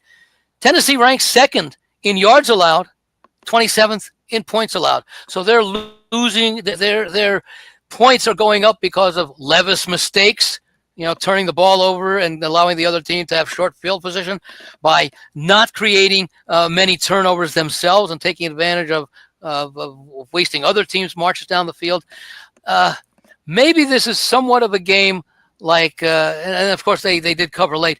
This could be a game like Cincinnati at the Jets, where the defense actually isn't challenged all that much. And maybe they play better defensively against a weak Tennessee offense. Tennessee's offense seems to be certainly as weak as the Giants was. What was it? Was that 17-14 or something? Tennessee. Which one? Cincinnati and the Giants. It's 10-7 until Chase Brown scored a late. Okay, 10-7, and then they scored the touchdown late on the breakaway at the end. So we know that Cincinnati has plenty of offensive talent, and it may only be one big play that allows them to cover this game. I'm very concerned, even with Levis in. They only could have managed 2 field goals in the first half. Mm-hmm. Okay, and that's a concern because we saw Cincinnati go up, for example, a Pittsburgh team, and yeah, they put up 38 points. It wasn't good enough to beat the 44 that Pittsburgh put up on them, but Pittsburgh and Tennessee are certainly a lot different as far as offenses go. And that same thing with Cincinnati and Baltimore, and the Cincinnati and Washington. Again, lost in high-scoring games against teams that have good offenses. Mm-hmm. I go ahead. No, I was going to say this may be a game where Cincinnati's defense is not tested as much as they were by those teams with the better quarterbacks. Okay, I have this as higher scoring on my prediction. So we'll see. We'll see. Cincinnati in a short week certainly doesn't help them. And I think their defense is just atrocious. But we've seen that the Titans put up some points, against Houston, for example. Even though Will Levis threw a pick six, they actually won the game. Yeah. So what do you call a lot of points? I have this at 31-28. So you think they were winning or losing? I have Tennessee winning 31-28. You think they could put up 30? Well, you think they could put 31 up on Cincinnati, but that Cincinnati can't put up more than 28 on Tennessee? Tennessee's defense is a lot better, I think. So, well, it is, but they allow points in other ways. That has to be considered. So Tennessee scored 32 on Houston. Yeah. So Cincinnati coming but off. That's the exception. Like I said, they are averaging just under 18 points a game. So they're not scoring against a lot of teams. Yeah, maybe not with defenses as bad as Cincinnati's, but against defenses that are probably in the 20s. Yeah, well, I mean, like I said, 3 weeks ago they scored 32 against a defense that's much better than Cincinnati's. I think they can. I think they can do it. Yeah. I don't know. Will Levis is so erratic. He could be. Yeah. He can look great sometimes. I wouldn't go great. He's either very bad or mediocre. Yeah, well, I'll say this against Houston. I thought, except for that pick six, I thought he threw some great balls. No, the pick six counts. I know the interception counts. That's what I'm saying. Like he could. I'm not saying he is great. I'm saying he can look great at times. But see again, that's the exception rather than the rule. Yeah. Right. I guess I'm going to explain it this way. And I'm not trying to be picky or anything, but one of the things is when we handicap and look at games and we want to support a game for whatever reason, we can always point to, well, this team did this in this situation, therefore I can justify the pick. But it's like with the Jets. Yes, the Jets covered twice as they were favorites, so they can do it. But more often than not, they can't. And I think that's the same thing with someone like Levis. Yeah, he can do it, but more often he hasn't. Yeah. So it's kind of like, are you looking to bet on a team that's won 6 in a row to lose because they've won 6 in a row, or to win because they've won 6 in a row? Okay. Well, they lost earlier in the year, but they haven't. So now I will occasionally bet on streaks to end, winning or losing, but not because I expect the streak to end, but because the other team has more edges in its favor than the team that's on the streak. Streaks do end, but I'm not going to try and I'm not going to say that this is the week the streak ends, even though they're playing, allowed. Like I'm not going to say this is the week that the Jets' issues with covering favorites is going to end because they're playing Jacksonville. Okay, but we can always point to situations that defend our picks without sometimes putting it in the context of, is that the aberration? Is that the outlier? Or is that typical of something, let's say, in the first 13 games, they've done 3 or 4 times? It's not a lot, but it's not insignificant. I mean, 3 or 4 times, is a third of the season. That's enough of a sample. Statistically, it's not enough of a sample, but it's enough of a sample in a 13-game season that he has, well, maybe a little bit under a 50-50 chance. I'll say this. I mean, dating, except for last week's game against Dallas, Cincinnati has allowed 24 points to every single team they played, dating back to week 8, and that includes the Raiders. Raiders scored 24. Steelers scored 40. Now, how many times has Cincinnati scored 30 points this year? Since we're not looking at the defense right now. A lot. I mean, well, how many times did they score 30 plus? Let's see, 3, 4, 5, 6 times. Okay, so almost half their schedule. Yeah, half the times, yeah. And twice against Baltimore, and we know how bad that Baltimore pass defense is. Right. So, how many times has Houston scored more than 24 points? You mean Tennessee? I'm sorry, Tennessee. Yeah. Not a lot. But then again, like they haven't played bottom 5 defenses that often. They scored, like, for example, they scored 31 against Miami. They scored 32 against Houston. Yeah, but I'm saying, how many times have they scored more than 24? 24, I think twice. I think. Well, you just mentioned 2 of them, so I would think it'd be more than twice. Well, it's just maybe not. They've scored 17 a lot. I'm talking about but I'm talking 24 now. I know. I'm just saying they've scored 17 a lot this year. Yeah, well, 17 is probably, even with their defense, not enough to beat what Cincinnati is capable of scoring. Yeah. How many times has Cincinnati scored 7 or more this year? How many times Cincinnati scored 17 or more this year? Yeah. 9, 1, 2, maybe 10, 3, 4, 5. Yeah, I mean every game except for the opener. And the Giants game where they scored exactly 17. Well, yeah, you said 17 or more. So yeah, I mean. Okay, so yeah. So yeah, the only time they didn't do it was week 1 against the Patriots. Yeah. But again, I would be shocked if Tennessee would score 17, just because they're playing the worst defense in the NFL. Whereas a lot of their results where they only scored 17, they played tougher defenses. I mean, they played a lot of good defenses this year. Just how many bad defenses have they played, Tennessee? Not too many. So I was looking at this. So they dating back to, let's just go to their bye. The week 5 bye. They played the Colts. I'd say the Colts are pretty mediocre defensively. Yeah, middle of the road. Let me see where they rank yards. Well, they're 29th in yards, 18th in points. Okay, so there was that. Then they played Buffalo, which good defense. They played Detroit, good defense. Yeah. Then they played the Patriots. Then they scored 20 in that game. Then they played the Chargers. Patriots defense is not very good. Yeah, well, it's slightly below average. It's like 19 or 20, depending on what much better than Cincinnati's, I'd say, but still not good. So they played the Chargers after that.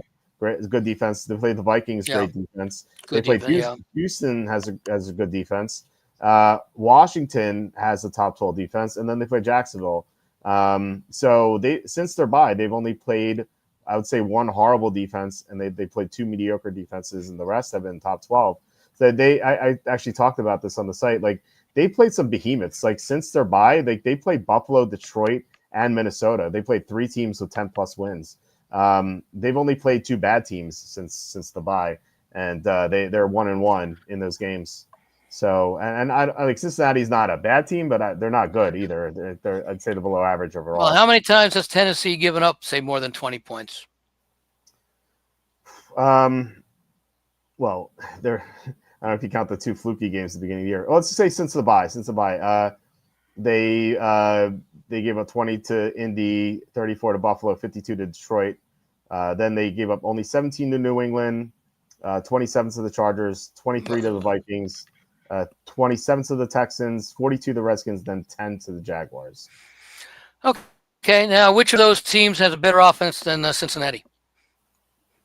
I mean, none of them, but you can maybe argue Detroit or Buffalo, but no, I would say none of them. I would say Detroit and Buffalo are probably right up there.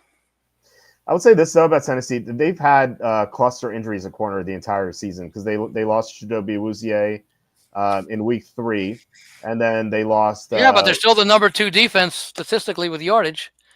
Yeah, and there we go. Every team has injuries at certain points, and they're cluster injuries at central points. We're now looking at a body of work of 13. I mean, again, we're spending a lot of time on these games, maybe because we started, maybe a little earlier than we usually do, but we're more than compensating for it. But it's good to, it's good to do this, because that's the way you hammer things out, and you learn, and you pick up a few pointers along the way. Because I'm not going to play Cincinnati in this game.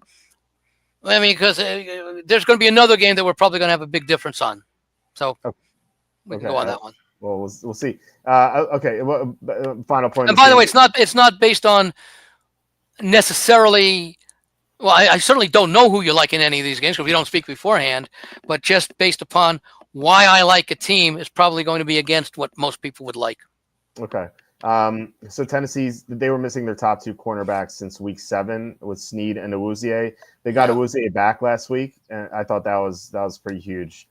So I think their defense is looking healthier now than it was, and I think that people are looking at their defense, year long, which was good to start the year, and then they really got hammered by these injuries, but now they're getting healthier, and so. That's something else I'm taking into account. Not that I'll tell you what, they're very much like the Jets. The Jets are 4th in the league, allowing 307 yards per game. They're 19th in the league in points allowed. Yes. So and again, I use this, and I've talked about it before. What I call my X factor, which is in a sense it's a measure of efficiency because it's things that are not accounted for by yards. You would think it's reasonable to think that the team that gains the most yards should put up the most points. Because how do you score points? Well, on offense, you do it by gaining yards. So if there's not that direct correlation, let's say you're number 1 in yards and you're number 10 in points, it means that you're turning the ball over after gaining yards, so all that yardage did you nothing. That the defense is contributing by pick sixes or turnovers that they return, 30 yards that are yards that the offense doesn't have to gain. So, the Jets have a good defense, but either their special teams sometimes or maybe their offense is not supporting them, or the defense is, it's really hard to say. If you're not allowing a lot of yards, it means that your defense itself is not allowing a lot of points necessarily, that those points have to be coming from somewhere else. Yeah. Dro for show, $4.99 super chat. Thank you so much, Dro. Really appreciate it. He's asking, Bengals same-day parlays always come through. What players will be in a good position to be included? I'll say this. Tennessee allows a lot of rushing yards to quarterbacks. And the Bengals are desperate for wins. They have to win out. So you can see Joe Burrow over rushing yards. I kind of like that. Cincinnati's very bad against tight ends. So Chigi Okonkwo is not someone who usually does well, but he could do pretty well in this game. I also like Tennessee allows a lot of receiving yards to running backs. And Chase Brown has gone over the receiving yards prop in every single game ever since Zach Moss got hurt. So, including the Monday night game, he went over by double. So Chase Brown over receiving yards. So those three: Burrow rushing yards, Chase Brown over receiving yards, and Chigi Okonkwo over receiving yards as well. And then the fourth one, if you need a fourth one, I'd wait to see if Tony Pollard plays. If Pollard plays, I love Pollard's over rushing yards. Cincinnati just allowed 130 rushing yards to Rico Dowdle. So Pollard could go over pretty easily. If Pollard's out, then I think Tajay Spears over rushing yards makes sense too. Okay, so let's go to the next game here, which is Ravens at the Giants. Ravens are favored by 16, which is I think we already talked about it. Good news for Giants fans, they haven't given up a touchdown since we talked a few minutes ago. That's true. Giants have a lot of injuries. They have a lot. They're down their top 3 defensive tackles. They're down their top 2 tackles. They're down. Bobby Okereke hasn't practiced yet this week. Andrew Phillips hasn't practiced this week, so there could have cluster injuries at cornerback. John Runyon is DNP twice, so another offensive line injury. And obviously, the quarterback situation. They're turning back to Tommy DeVito here. So you expressed concern about laying this. I'll say it again, or just say it maybe different. I can't play the Giants. I am uncomfortable playing it with Baltimore. They could, take the foot off the gas pedal. Although I don't know that the Giants can take advantage of it. But if I had to make a play on the game, as much as I hate doing it, which is why I'm not playing a game, I'd have to back Baltimore. So let me give you the numbers here. So teams favored by 14.5 or more on the road. This is dating back to 1989. They are 13-8 against the spread, which I was shocked by. I thought that they maybe 500, maybe slightly below 500, but no, they cover at a high rate. Now I'll tell you why that kind of makes sense. Uh-huh. If you're laying 16.5 or whatever, it probably means you should be laying 19.5, and you're just living it. Now, I wonder, by the way, how much of that 13-8? I wonder how much of that occurred in 2007 when the Patriots were winning games by 35 points. Well, I could pull that up right now. Just be curious. So I think it happened 3 times in 2007 when the Patriots did it. Oops, I put. I know they did not do it against Baltimore because I had Baltimore on the money line on that game, and they should have won that one. Yeah, that's so yeah. I remember that one pretty well. The Patriots were favored by 14 and a half, or sorry, 14 or 14 and a half or more, three times on the road that year. On the road, yeah. They beat the Dolphins 49-28 as 16-point favorites. They beat the Bills 56-10 as 15.5-point favorites. That was the game where they accused Bill Belichick. I'm sorry. What was the score? What was the? Oh, okay. You just answered. I didn't hear it because you broke out there for a second. But if you mentioned running up the score, it means the Patriots covered. Yeah, 56-10 against the Bills. Yeah. They accused Belichick of running up the score in that game. And then 2 weeks later, against Baltimore, 27-24, the Patriots won but did not cover. They actually probably should have lost. There's some sketchy. Yeah. What was the line of that one? Was that the 14 or something? They were 20. Their Patriots are minus 20 on the road. And Okay. this is 1 week after they were minus 21 and a half against the Eagles in Philly. No, at home against Philly when AJ Feely started, and he almost won that game.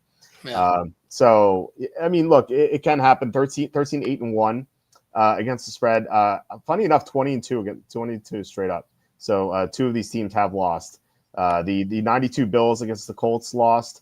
And then the 2021 Bills against the Jaguars lost 9-6. I think. Sorry, Bills against who? The Jaguars in 2021. Jaguars. That was. I think I remember that one. Yeah. Yeah, that was the Urban Meyer Jaguars. They lost 9-6 there. This after Urban Meyer got fired, but still, no. So. I think this kind of could allay your concerns about laying big favorites. Now, I will say the higher you go, obviously, it's more perilous. At 16 or more on the road, it's 4-4, or sorry, 16.5 on the road. It's 4-4. So now you're batting you're 500 here, but still, I think this says like you can lay these big favorites on the road. So I think you can do it. Yeah, but you know what? But if you have trouble finding even half a dozen games better than laying 16 or 17 and a half, then there's something faulty going on. Yeah, because it only takes one turnover, right, or one missed kick or something to do that in. Yeah. Remember, these are still pro athletes. They're the best. Maybe they got poor coaching, maybe they got injuries, etc. But these teams are not necessarily interested in winning by 21 points. Now, sometimes they can't help themselves. But it's asking a lot. Let me put it this way: in this game, because of the matchups, I would probably still feel more comfortable laying the number with Baltimore than I would with Washington. Yeah, Giants. Yeah, so no, I mean against New Orleans. Washington against New Orleans. Okay. I'd feel more comfortable with Baltimore. Okay, that makes sense. I'd argue about Tommy DeVito being a pro athlete. maybe not. So with this game, you made a good point earlier when you were saying that the Ravens could sit their starters in the second half with Pittsburgh coming up. The only caveat there is that they're coming off a loss and a bye, so they've had 2 weeks to stew about that loss. And Lamar Jackson off a loss has a pristine record. I like Baltimore here. I plan on betting them.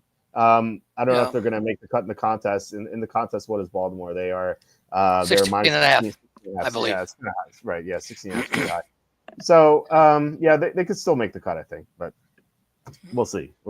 All right, let's get to a game that we can talk about more. Chiefs at the Browns. So as far as injuries are concerned, DJ Humphries DNP twice, which is a major bummer for the Chiefs because they thought they were getting an upgrade at left tackle, and Humphries was bad in his first game, and then he got hurt at the end. Joel Bitonio for the Browns, DNP twice. David Njoku, unlikely to play. So this line has dropped considerably from 6.5 to 4. 6.5 being the look-ahead line still. Now it's 4. I still like Cleveland a little bit.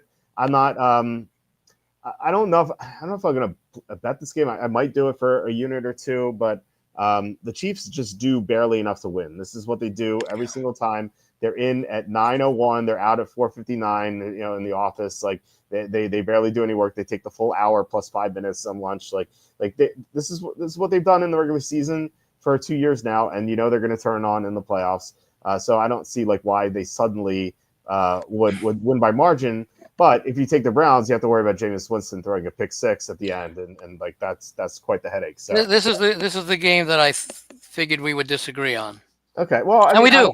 I Yeah. don't have right. I would take the Browns. I don't know if I have a strong opinion on this game, so maybe you have a stronger opinion. So Yeah, I like Kansas City a lot in this game. I mean, number one, okay, at some point, and maybe and remember the last two games they played were against division rivals, the two 1917 wins that they easily could have lost against the Raiders, but for the mistake at the end, and arguably should have lost once that thing hit the crossbar last week and happened to bounce over instead of bouncing the other way, the angle that it hit the crossbar. And they're tired of hearing about all this stuff about we can't win games and we're lucky. What's their plus? I think they're only 56. Was it 56 points plus differential? That's like of a team that would be say maybe 8-5 as opposed to 12-1. They are, I think, 4-8-1 against the spread. Yeah, they've had some covers against like some. No, but I'm saying is that their number 4-8-1? I'm not quite sure what the overall. I think it is. There was one game I think that I have them 4-8-1. Okay. That's bad. Okay, so they've cost their backers 8 times, pushed once, but they're winning. Cleveland, they're 4-9 against the spread, and they're not even winning. They're just losing by more than they should lose by. So these are the two opposites colliding, two negatives colliding. Again, I'd like to trust the team that is playing well, and at some point, they've only had, I think they've had 6 games this year where they've won by. I'm trying to think if that's the game I was looking at. Maybe it was a different game where they've won by 7 points or less. No, that was a different game I was looking at. But they've had. Well, maybe it was this game where they've won by 7 points or less, but I think only that was the Army-Navy game I was thinking of, where I was making a case for Navy because 7 of the last 10 have been decided by 7 points or less, and only one of them was on exactly 7, and Army's laying 6.5 in that one. But there was a similar situation, and I don't think I have it up right now. I'll see if I can find it. But okay, yeah, here it is. Bear with me just a second here. I thought I had it here somewhere. It's a good spot for the Chiefs to get only their 7th win by 6 points or more, which would be enough to cover. Okay. I expect them to win by about 10 or 11 in this game because the defense is still a strength of Kansas City. And, what we saw with Cleveland against Denver was as much an aberration for the Cleveland offense as it was for the Denver defense. Kansas City, they haven't scored. This is the second year in a row that they really haven't scored a lot of points. Let me get over here to where I have their numbers. Kansas City is averaging they're still averaging 24 points per game, which is 6 points more than Cleveland is averaging. And defensively, they're allowing about 6 points less. Those are averages, so it shows that Kansas City has the ability. Even though those margins are small, I could understand someone playing Cleveland because I think the play on Cleveland, and maybe this is part of your reasoning, is a play against Kansas City and their ability to win by margins. Okay, how many teams has Kansas City played that are on the level of a Cleveland as far as this year? I mean, just recently they've struggled. Yeah. I mean, they struggled to beat the Raiders, who were worse than the Browns. Yeah. All right, let's go through it. So the Panthers. I don't know where you put the Panthers these days, but they struggle. better than their record. Agreed. Yeah. But they only won by 3 there. Yeah. Now, true. It did take a late touchdown. I think was a late touchdown, maybe a 2-point. Yeah, 2-point. It was 27-19. And they scored late and made the 2 to make it 27-27 before KC won. I think it was in overtime or maybe at the end of regulation. Right at the end of regulation, it's 30-27. So again, with the Raiders, they played the Raiders the first time was 27-20. That was a backdoor touchdown at the very end. I would say Tampa being without Mike Evans and Chris Godwin, the Chiefs won by 6, 30-24 at home. And then they played the Saints with Derek Carr. So I'd say the Saints were better than the Browns with Derek Yeah, Carr. but I'm saying, what is the closest team they've played that is close to a Cleveland? I'd say Carolina. Okay. I think, yeah. I don't know. Carolina might be a little bit better at this point. I don't know. It's so tough to say because they haven't won many games, but they've been so close in so many. Yeah, that's why I said Cleveland. I think has had a couple of more one side. Well, just look at their points. 26th in the league shows you that they. I mean, an inefficient offense can only account for so much of that differential.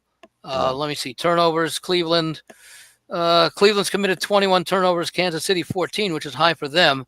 And defensively, they're about the same. One is forced. One has recovered 10 turnovers. The other 11. So there's no big difference there. Cleveland, inability to run the ball, 89 yards per game. That's number 30. Kansas City allowing 88. That's number 3. The numbers are a little bit better defensively, although Cleveland is about 224 through the air. Kansas City is allowing almost that same amount, 222.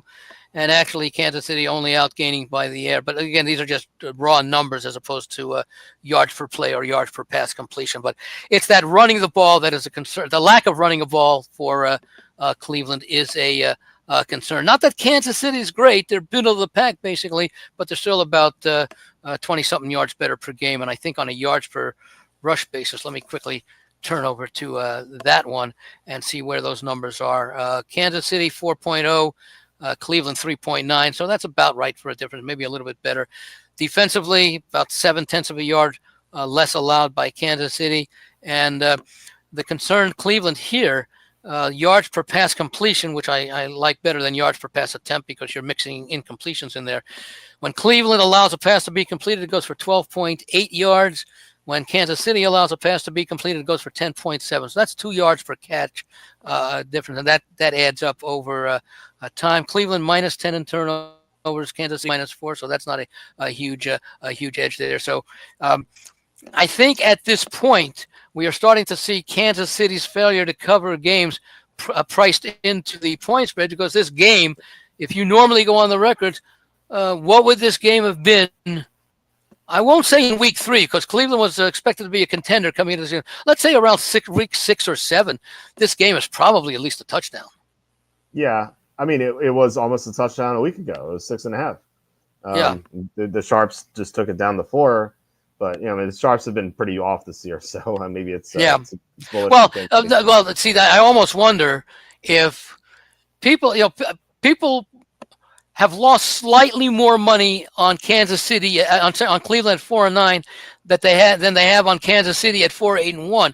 But I'll bet much more money was wagered on Kansas City than on Cleveland. Okay, so my guess is that maybe, or one of the theories I have, and I don't know that there's any way to prove it, but the people who bet on Cleveland, okay, are expecting people to now who've lost all that money in the aggregate on Kansas City, even though they've lost basically as many times as Cleveland backers have lost money. The Cleveland backers have lost more money in the aggregate, will be betting against Kansas City. So they're looking to move that line lower down to 4, maybe 3.5, and then come in and put their real money on Kansas City, laying the cheap number because people who are betting on Cleveland are not betting on Cleveland. They're betting against Kansas City. So they want to make it.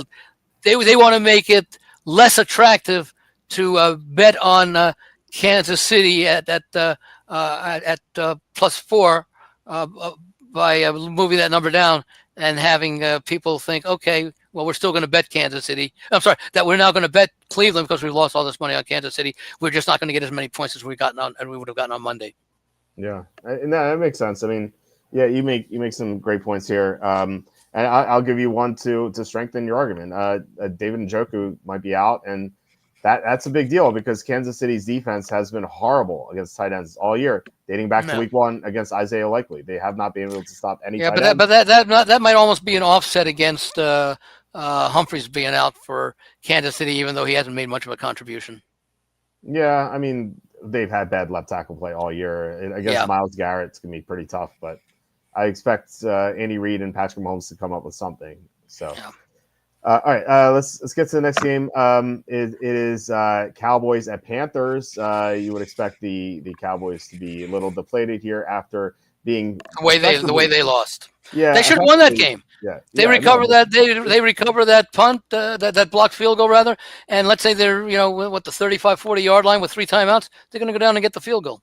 Yes. They should have won. Michael Parsons stormed off in frustration. Yeah.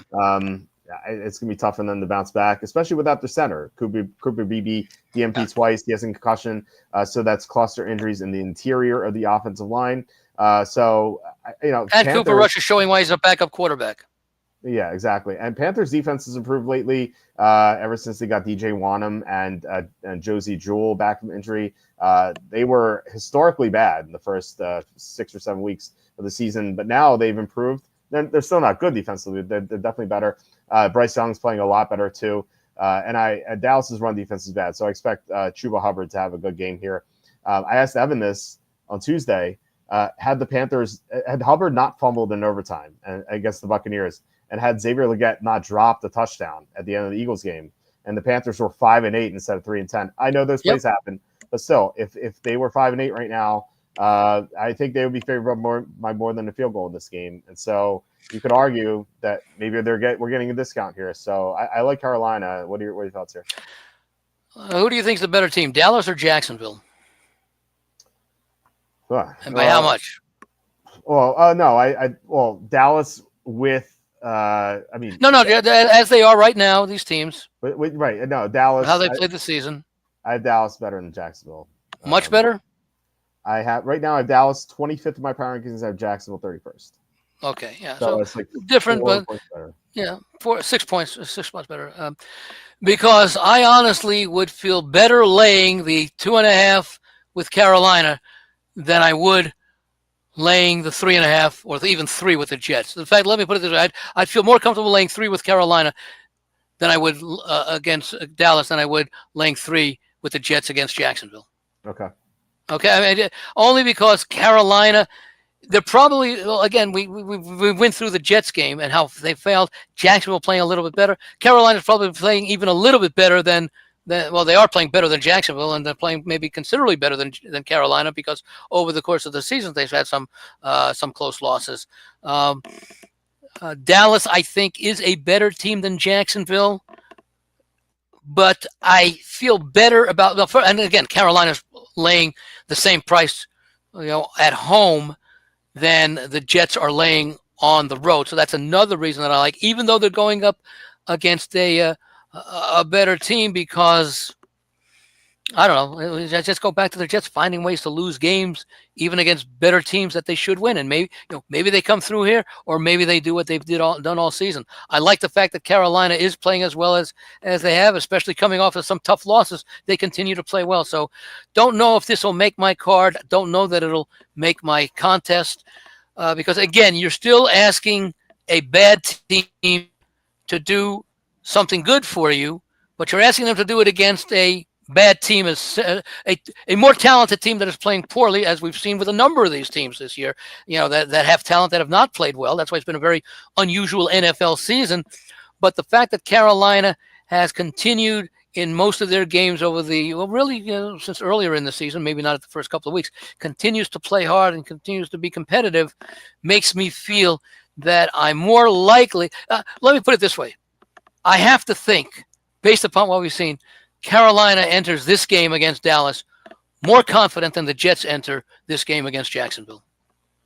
I could buy into that. Yeah, I agree. How are we going to lose again versus, we're one play away and we came so close? Yeah, it's not like they haven't won. They beat the Saints. They beat the Giants. They've shown that they can win, and then they've gone against the Super Bowl reigning Super Bowl champion. They lost by 3. They went against the team with the second best record in the conference. They dropped touchdown away from winning that game. So this team has to be thinking that, hey, we can beat Dallas here. Whereas Dallas is like, oh man, our season's over. Like, what do they have to play for at this point?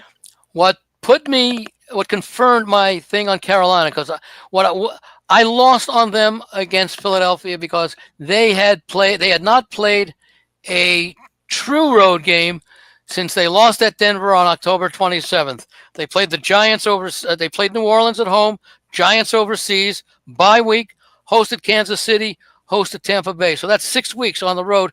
That's about as bad a situation as you could play, especially when you're going into a hostile environment like Philadelphia. The fact that they came close to winning, not just covering that game, winning that game at the end, now this is only 1 week later, but and maybe that close loss at Philadelphia does for them what that close loss at Kansas City did for Denver. So maybe we do see Carolina. They can win. Let's see the rest of their games this year. They can beat Dallas. They can beat Arizona at home. Don't know that they can beat Tampa. Well, I don't know that they can beat Tampa Bay on the road. They can give them a good game. Depends. Because Tampa Bay, they lost twice. They lost twice to Atlanta, so Atlanta holds the tiebreaker against Tampa Bay, and they can win. And they could win at Atlanta in Week 18. And they might beat Atlanta even if Atlanta needs to win the game, because if Atlanta needs to win the game to get in the playoffs in Week 18, they're not that good of a team. Yeah, I think Carolina could win out. Tampa is the toughest game, but yeah, they almost beat Tampa the first time. And Tampa has the worst home field advantage in the NFL. More than Dallas here? Sorry, what? What do you mean? More than Dallas this year?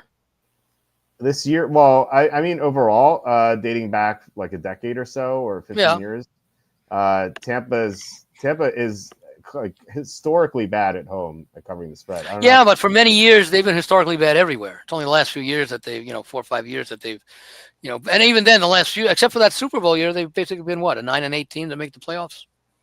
Yeah, I mean, since Tom Brady got there, they've been competitive. In the past 118 home games, they're 44-74 against the spread. Which is, I don't know how that's possible. That's so bad. Well, I'm going to ask the question again. 44-1 what? 44-177? 44-74 at home. 44-74. What's their overall point spread record that would include road games? Well, is that closer to is that closer to 500? Because then the 44-77 means something. If they're like 47-74, maybe that's not a big deal about the home field advantage because they're just as bad on the road. But I don't know the answer to that. I believe that they are much better at home or on the road, I should say. On the road, yeah. Yeah. So it won't let me. Stupid Killer Sports won't let me look up the numbers here. I'm not logged in. That's why. Hold on. Okay. And find out right now. Let's see. So, all right. So the Buccaneers since 2010. Let's just say since 2010. Okay. I'd go a little bit shorter than that, but 2010. I'd go probably to. I like to use 6 years, but I could even stretch it to 8 or 10. Okay, let's do 10. Let's say since 2015. Okay. At home, okay, they're 35-43 against the spread at home. So that's down 8. Yeah, and on the road they are 42-38 against the spread. So plus one. Okay, I'd say that's some significance. Yeah, I could agree with that. So yeah. So Tampa's a big party town, so I assume that's part of the reason.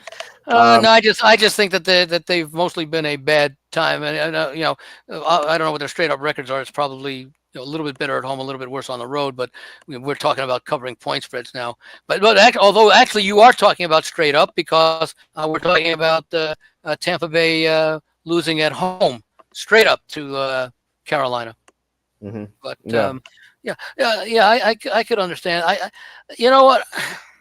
Tampa Bay's just a very mediocre team. What are they, 7-6 right now, or 7-6? And Atlanta 6-7. Mm-hmm. The way Carolina's playing, they could beat a 7-6 team on the road. Yeah, it's such a shame that they lost these past two games because right now, had they won, both Tampa and Atlanta would be 6-7. They'd be 5-10. They'd be in the mix. Which would. I took a shot on them at 12-1 to win the division before the season, so that would look good. But unfortunately, it's not going to come to fruition. Sue asking, so he's talking about the Ravens game, the highest scoring team in the league against the lowest scoring team, third highest. Ravens are -14. Already bet that. Maybe I should go for alt lines of -20.5, -23.5, and -27.5. I would say that you probably don't need the 23.5. It seems like redundant almost with the 20.5. I would go 19.5 instead of 20.5 because 20 and 21 are pretty similar results. And then 19 doesn't happen that often. So I would say minus 20.5 and minus 27.5. Yeah, Baltimore is actually the third highest scoring team, but it's still 15. Well, it's 15 points more than the Giants are scoring. Conversely, they're actually allowing 2 points more per game than the Giants are allowing. Yeah. All right, let's get to the late afternoon games. We have the Steelers at the Eagles. This line is Eagles minus 5.5. George Pickens, DNP twice. He's not expected to play in this game, which I think has to factor in because we saw Pittsburgh's offense last week without Pickens. Wasn't pretty. They could, I know they won, but still, it wasn't like they didn't have a great output offensively. It was just dominating the Browns offense. But here, so Mike Tomlin as an underdog, just great track record. But when he's lost as an underdog, it's been against elite teams. Like I think back to the Chiefs a few years ago where they lost to them in the regular season and the playoffs. Last year they lose to Buffalo in the playoffs.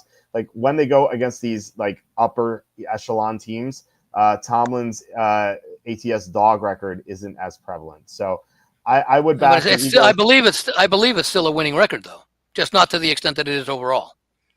I'd have to look. But then again, you have to define what an elite team is. Right. That's the issue is you can't like easily look that up. So I would say that I like the Eagles to cover here. I like that there was some locker room chatter with AJ Brown. I think that could be a positive because the media tends to spin that. I think Brown. Yeah, but you know where it could be a negative. Where's that? The reporters are asking the players all week what they thought about it. That's a distraction they don't need. That was part of the issue last year in the locker room. However, I will say this also, and that is, I don't think that Graham's comments were directed at Hurts as not Graham. Hurt or Brown's comments. No, I guess it was Graham. Were not directed as much as Hurts as they were perhaps against the coaching staff for not calling more plays involving Brown. Yeah, that's true. I don't know. I think the difference between this year and last year is last year they were just not a good team and they were losing. They're on a 9-game winning streak here. So I tend to think these things tend to be overrated. So I like AJ Brown to have a big game. I think the Eagles cover. I don't know if I plan on betting this game, but that's where I'm leaning. What are your thoughts here? No, I like Pittsburgh a lot in this game. Okay. They've proven it a lot all year. I mean, you can only beat the teams in front of you, and look, Philadelphia. Yeah, they've won 9 in a row, but they've had a few close calls in there. Yeah, and they actually could have beaten Atlanta that one of the 2 games that they lost this year. So I like Pittsburgh again to keep it close. They can run the football. Philadelphia's got a real good defense. I think that what we're seeing now with Pickens being out is obviously a factor, but I think what we're seeing now is that coming into the season, Philadelphia had the better offense than Pittsburgh, but Pittsburgh is getting better, especially as came in there. And Pittsburgh had the better defense than Philadelphia, but Philadelphia's defense has shown much improvement. So I think the gap between the offensive edge that Philadelphia had and the gap between the defensive edge that Pittsburgh had, both of those are narrowing. You do have to be concerned about Pickens for the Steelers, but they've been able to make some adjustments, and I think they'll probably use a lot more of the short passing game, maybe involve tight ends a little bit more in that to move the ball against Philadelphia. What I do think in this game is that I think both teams would like to shorten the game, and I think we're going to see both teams run the football a lot, largely because although I would say both teams are pretty good run defense, but both of these teams, Pittsburgh is ranking 9th, 132 yards per game. That's pretty good considering the league average is 119. Philadelphia is averaging 190 yards per game. That's number 1 in the league by, I think, 11 over Baltimore. But again, Pittsburgh can stop the run, but I would think that you're going to see a lot of running in this game, and I think the total in this game is 43.5. So I would probably play it under. And again, the concern with Pittsburgh is the receiving situation, which would tend to also make probably more reliance on the running game, which again would tend to lead to more of an under tempo and less scoring. But I still think it's going to be a very competitive game. I do think Philadelphia wins, but I think it's very, very narrow. Okay. Yeah. I mean, you have more conviction in this one than I do. I don't plan on betting this one. So I mean, yeah, I think you make good points in this one. All right, let's get to the next game, which is the marquee game of the week, which is saying a lot on the slate. The Bills at the Lions. The Lions are favored by 2.5. Some injury notes for the Bills. They might have some cluster injuries in the secondary. Russell Douglas, Damar Hamlin, and Taylor Rapp all DNP twice. Sounds like they're going to get Dalton Kincaid back at least, which is nice, but still some injuries here. I'm pretty torn in this one. I do like the Bills coming off a loss with Josh Allen. As I've said before, elite quarterbacks coming off a loss generally have a great record. Joe Burrow, for example, we talked about him earlier, 19-9 against the spread in his career off a loss. Josh Allen's record, not as great, 12-8 against the spread, still pretty good. And Detroit's been kind of hanging on here with these close games. They almost lose to the Bears. They almost lose to the Packers. The Bills are one of the elite teams in the NFL, obviously, and they.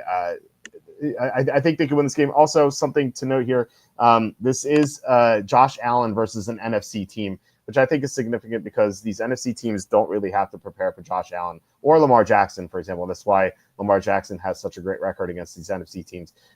It seems like Detroit is not. I don't think they're not tuned to go against Allen. They're not game planning this during the offseason. And so someone like him, just like a freak of nature, could take them. Don't forget about the defensive injuries for Detroit. Yes, Detroit has a lot of defensive injuries as well. But yeah, I feel like they're not really prepared for someone like Allen. And Detroit generally bad against mobile quarterbacks. So I like the Bills here. Wish we were getting the full 3, but I guess there's a reason why we're not. So who do you like in this game? This is one of the more difficult games because I can make a case for both teams in this game. I can understand why you would like Buffalo coming off of the loss. I think the game is actually more important to Detroit. And the reason I say that is with Buffalo's loss last week, they're probably going to end up the number 2 seed. They need a lot of things to happen to be able to overtake Kansas City, whom they now trail by 2 games. And they do have the tiebreaker, so effectively they're 1 game behind. But with only 4 games left, it could be a little difficult. Now, Buffalo does have 3 easy games after this one because they play New England twice, and they play the Jets in the middle there. So you have to figure Buffalo's going to win those 3 games. But at the same time, Kansas City does have a couple of games, but in a situation where the opposition may be resting some players. It may not be the case because they do close. I think they close against the Chargers and the Broncos, both of whom may be fighting for playoff spots in the final 2 weeks of the season when they face Kansas City. But I still think Kansas City, and we've shown they've been able to win close games, so I may not want to bet Kansas City in those games at the end of both, if they basically have things sewn up. Because and they have to keep that in mind. So I think we get a good effort out of Detroit because they have to be concerned about both Minnesota and Philadelphia because they just lead both of those teams by 1 game. Now, Minnesota can wipe out that 1-game lead by beating them in Week 18. They played Detroit. I think that game is, if I recall correctly, that should be at Detroit because I think the earlier game was one at Minnesota when Minnesota had the big lead, and Detroit came back to win 31-29. Detroit does finish at Chicago, at San Francisco after the Buffalo game, and I'd have to think, with San Francisco being out of it and this being a revenge game from last year's playoffs, even though it means nothing and certainly won't mean anything this year as far as the playoffs, that's a game that Detroit probably has circled. So that'll be an important game for them, and that might be the game that clinches the division for them. Minnesota does not have as difficult a schedule, I believe. I think they face I think they play Chicago. Well, maybe they do. I think they face Chicago, and then I think they play Green Bay and Detroit to end the season. So Minnesota might end up losing, and that could give Detroit the number 1 seed, for that Week 18. But Philadelphia still could present a problem because Philadelphia may not lose another game this year. So I can make a case for Detroit, especially coming off of those close games. I am concerned about the injuries. I do like the under in this game. I know it's 54.5. And I know it makes sense to look over. But I'll tell you why I like under if the coaches do what I think they should do. Okay? You got to be scared of Josh Allen and the Buffalo offense. You got to be scared about Jared Goff and the Detroit offense, much like you got to be scared about Kansas City. Okay? Mm-hmm. I think you don't want to give Allen and you don't want to give Goff and that offense more opportunities to do damage than you have to. So how do you do that? You run the football. And how good are these teams at running the football? Well, Buffalo's averaging 126 yards per game. Detroit's averaging 151 yards per game with two outstanding running backs. And, of course, you do have Josh Allen with that feature for Buffalo. Detroit's been very good against the defense. They're actually only allowing a rushing defense 94 yards per game.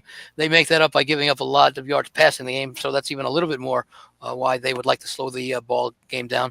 But at the same time, Buffalo rather is not as good. They're about the pack against the rush. So if I'm the two coaches, my game plan is lessen the number of possessions in the game for each team. I don't know, 14 to 11, maybe something along those lines. Try to draw out drives. Try to take a lot of time off the clock by not throwing incomplete passes. It takes 8 touchdowns and extra points to go over 54.5. So you substitute a couple of field goals for those touchdowns. That's 4 points you're giving up on each of those field goals. The fewer possessions you have, the harder it is to go over that kind of total. If you just simply by taking time off the clock and not giving these teams 2 or 3 other possessions that they might have if this were more of a pass happy game. So my strategy would be both teams want to win this game. They have different degrees of need for winning this game. So I want this to be, a 23-23 game, maybe going into overtime, and then, take the chances in overtime that, it would have to stay under because the most you could score in overtime would be, I guess you could score 12 points, 3, 3, and 6. So I guess you could do that, but maybe it won't even be that high scoring if they take that time off the clock, as I would expect them to do. So I can't really pick a winner in this game. I would probably, if I had to play Detroit, if I had to play the game, I would play Detroit. But if anyone like you wants to play Buffalo, I'm not going to argue against it because there are valid reasons. And again, I will take a look at Buffalo's defensive effort against the Rams last week as more of an aberration. But they also scored over 40 points, and I don't think teams. I don't know if do you have the database there? What teams do the week after scoring 40 points, as far as how many points they score, as opposed to, and also what their record is. Okay, I don't think it's all that good, but I may be wrong on that. Okay, 40. What 40 or more, or over 40? What do you want?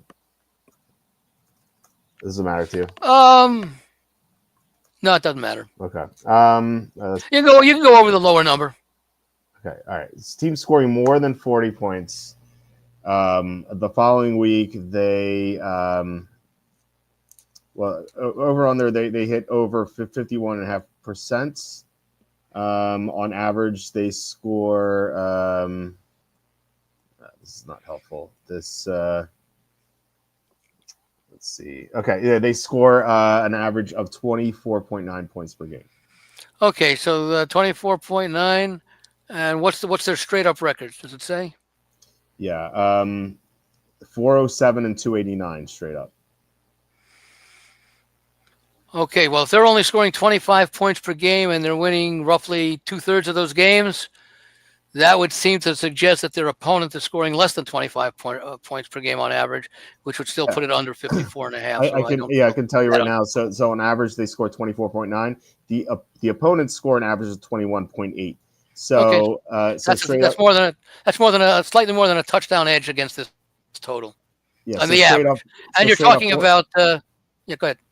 Straight up 407 and 289 against the spread, 333 and 349.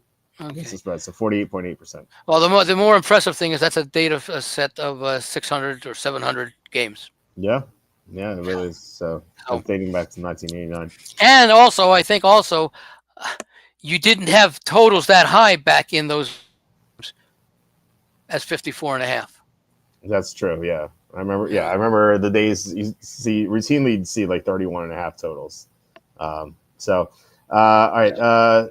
Do you think it's a smart move for the Giants to fire Joe Schoen and Brian Daboll? I'd say more probably Joe Schoen, because he brought the players in that Brian Daboll had a coach. Yeah, I mean, Brian Daboll hasn't had a good quarterback yet, so maybe give him a chance there. So yeah. Well, he's not. I don't think he's going to get anyone as good as Josh Allen.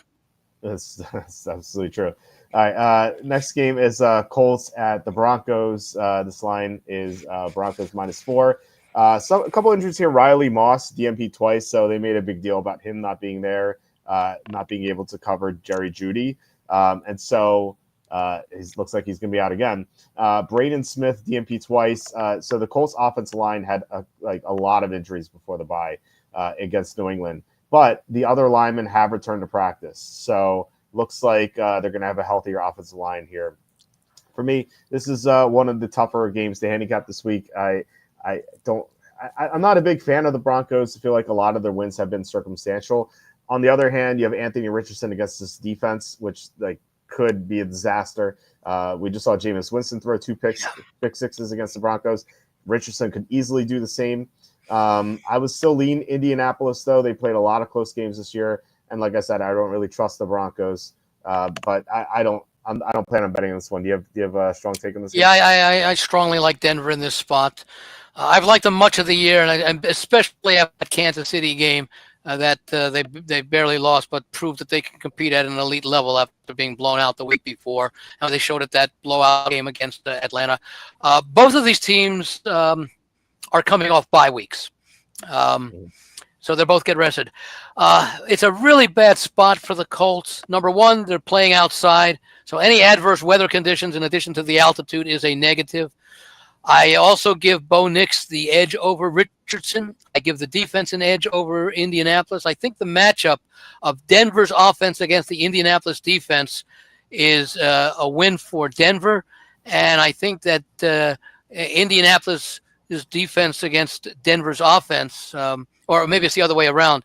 Denver's defense against Indianapolis offense is a win for Denver, and I think Denver's offense against the Indianapolis defense, considering the development that Bo Nix and the offense has made, is also a win. Maybe not as much as the edge, the defensive edge over the Indy offense is, but still an edge.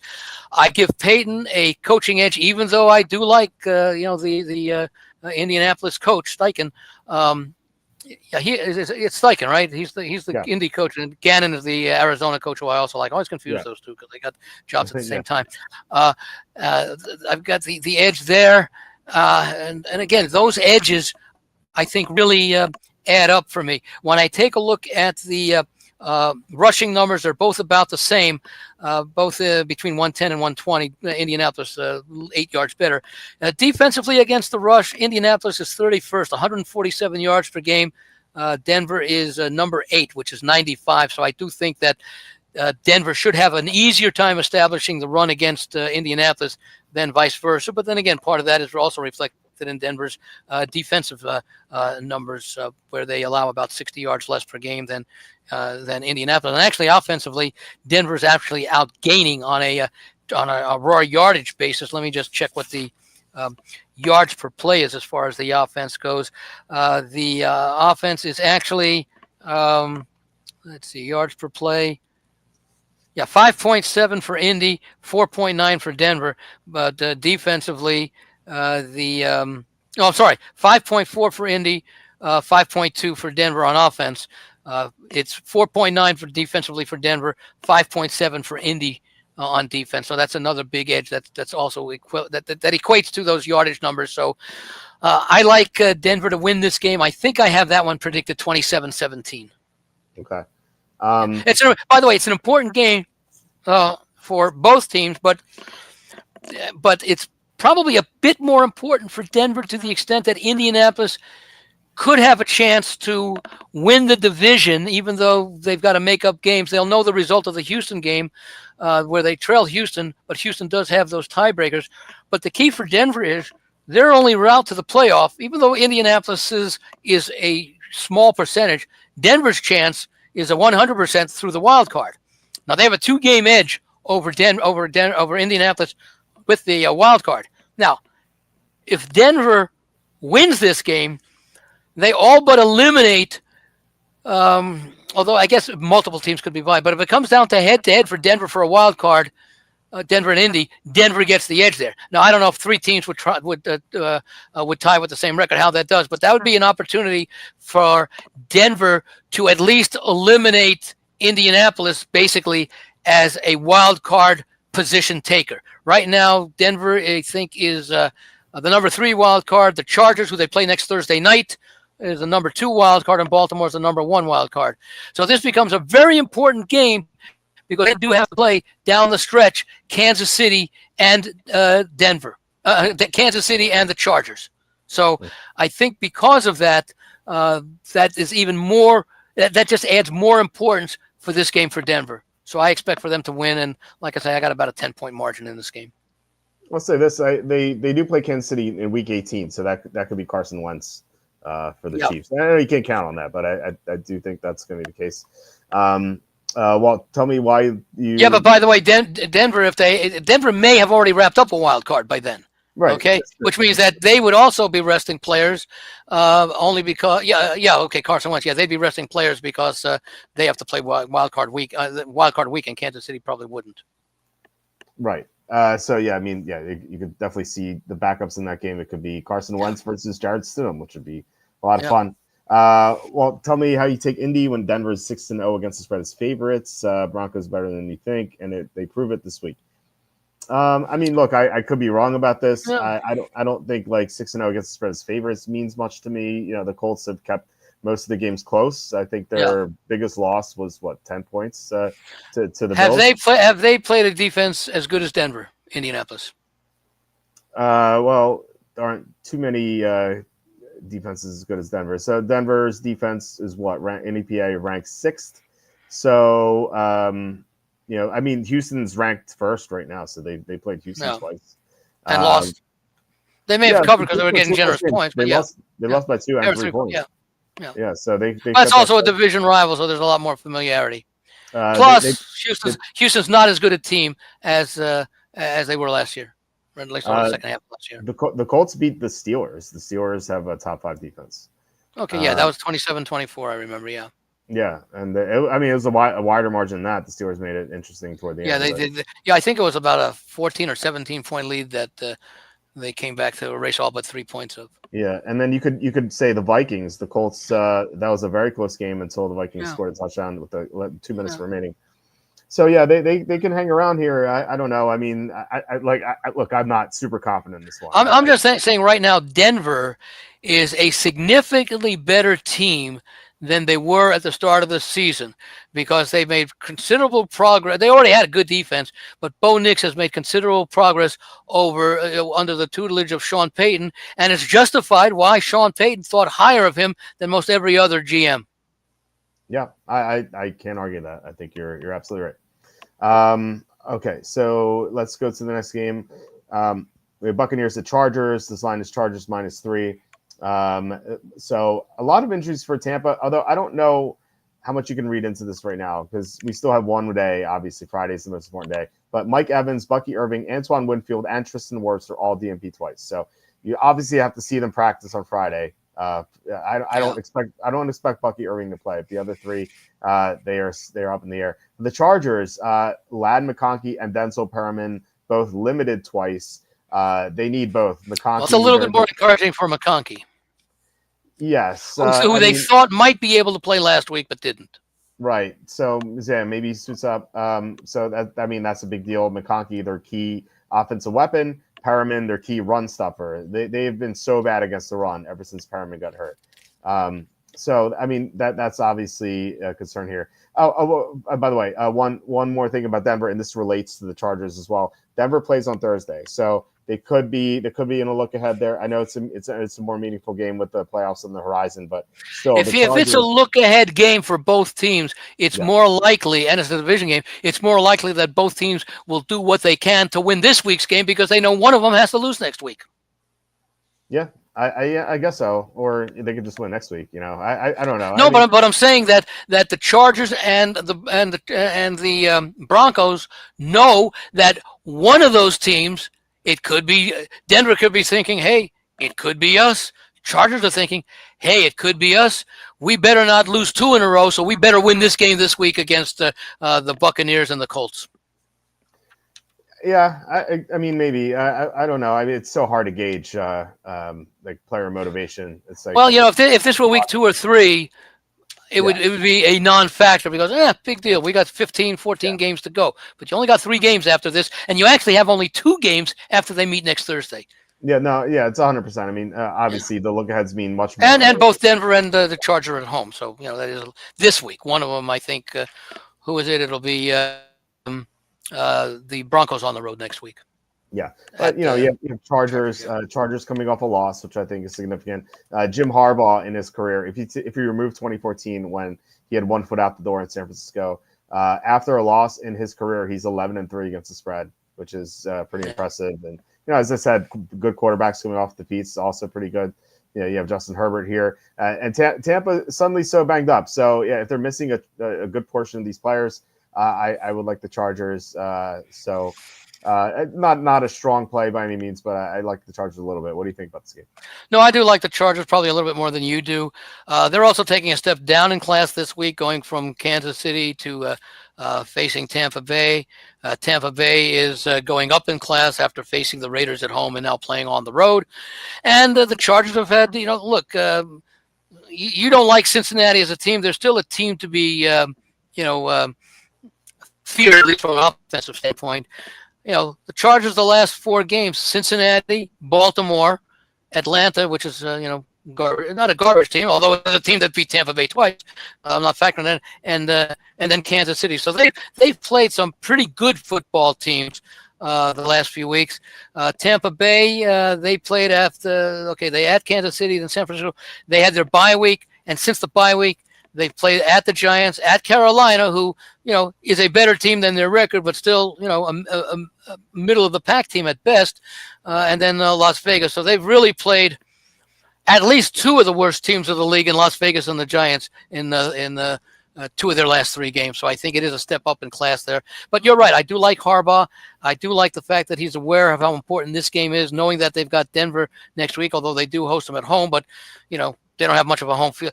That's interesting. The Chargers and Tampa Bay, the 2 teams that have amongst the lowest home field advantages for a number of years. Tampa Bay, you talked about how far back it goes, and the Chargers didn't have a huge advantage when they were playing in San Diego, especially against the Raiders. Even when the Raiders were in Oakland, Oakland will always take over about half that stadium. But I do like the.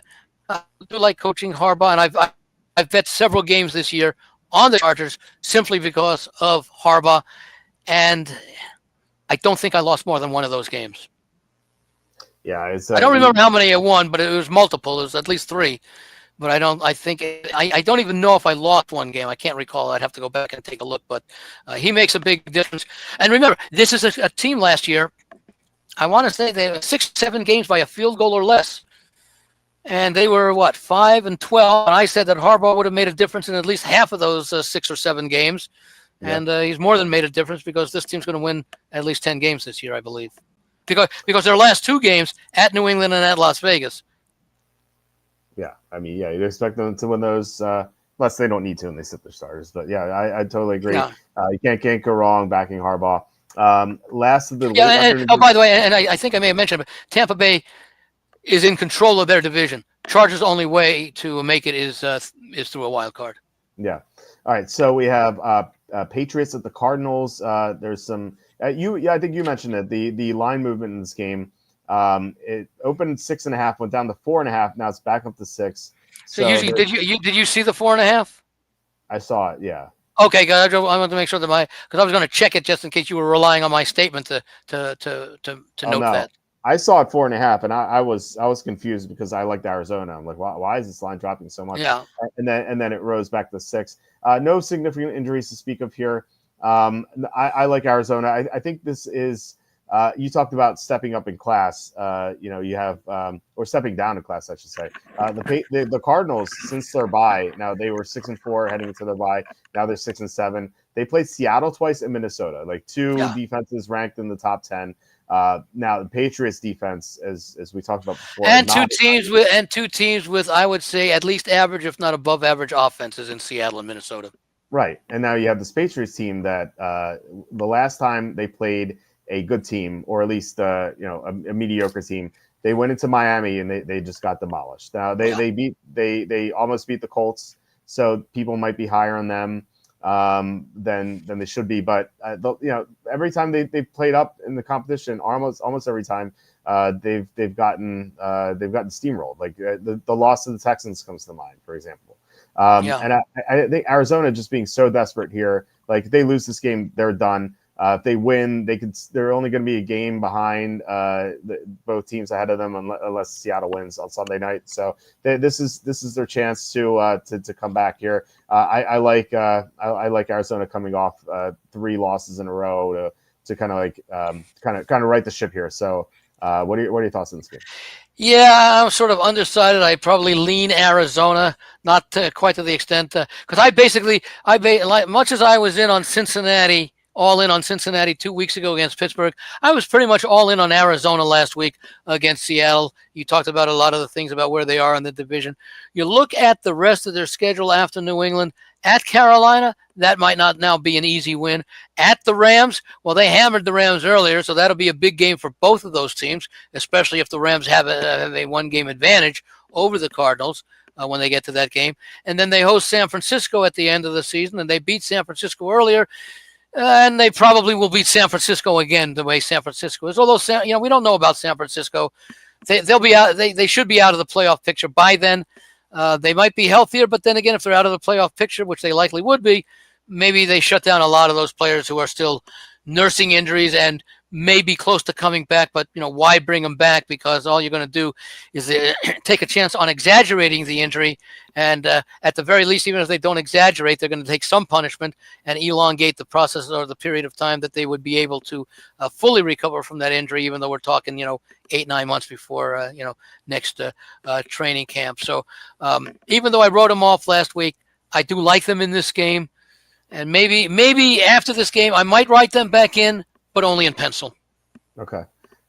Makes sense. Do you think Drew Aller will succeed in the NFL? I'm not high on Aller. He has a lot of potential, but his field vision sucks. I think he needs to be paired with a good coach. Who was the last good Penn State quarterback to make it in the pros? Do you count Michael Todd Robinson? Blackledge? Do you count Michael Robinson as a fullback? Quarterback. Yeah. I'm just saying when Robinson was the quarterback, then he became fullback. Kerry Collins, you have to say, right? Yeah, I guess. Yeah, he'd be there. Yeah, that's 20 years ago.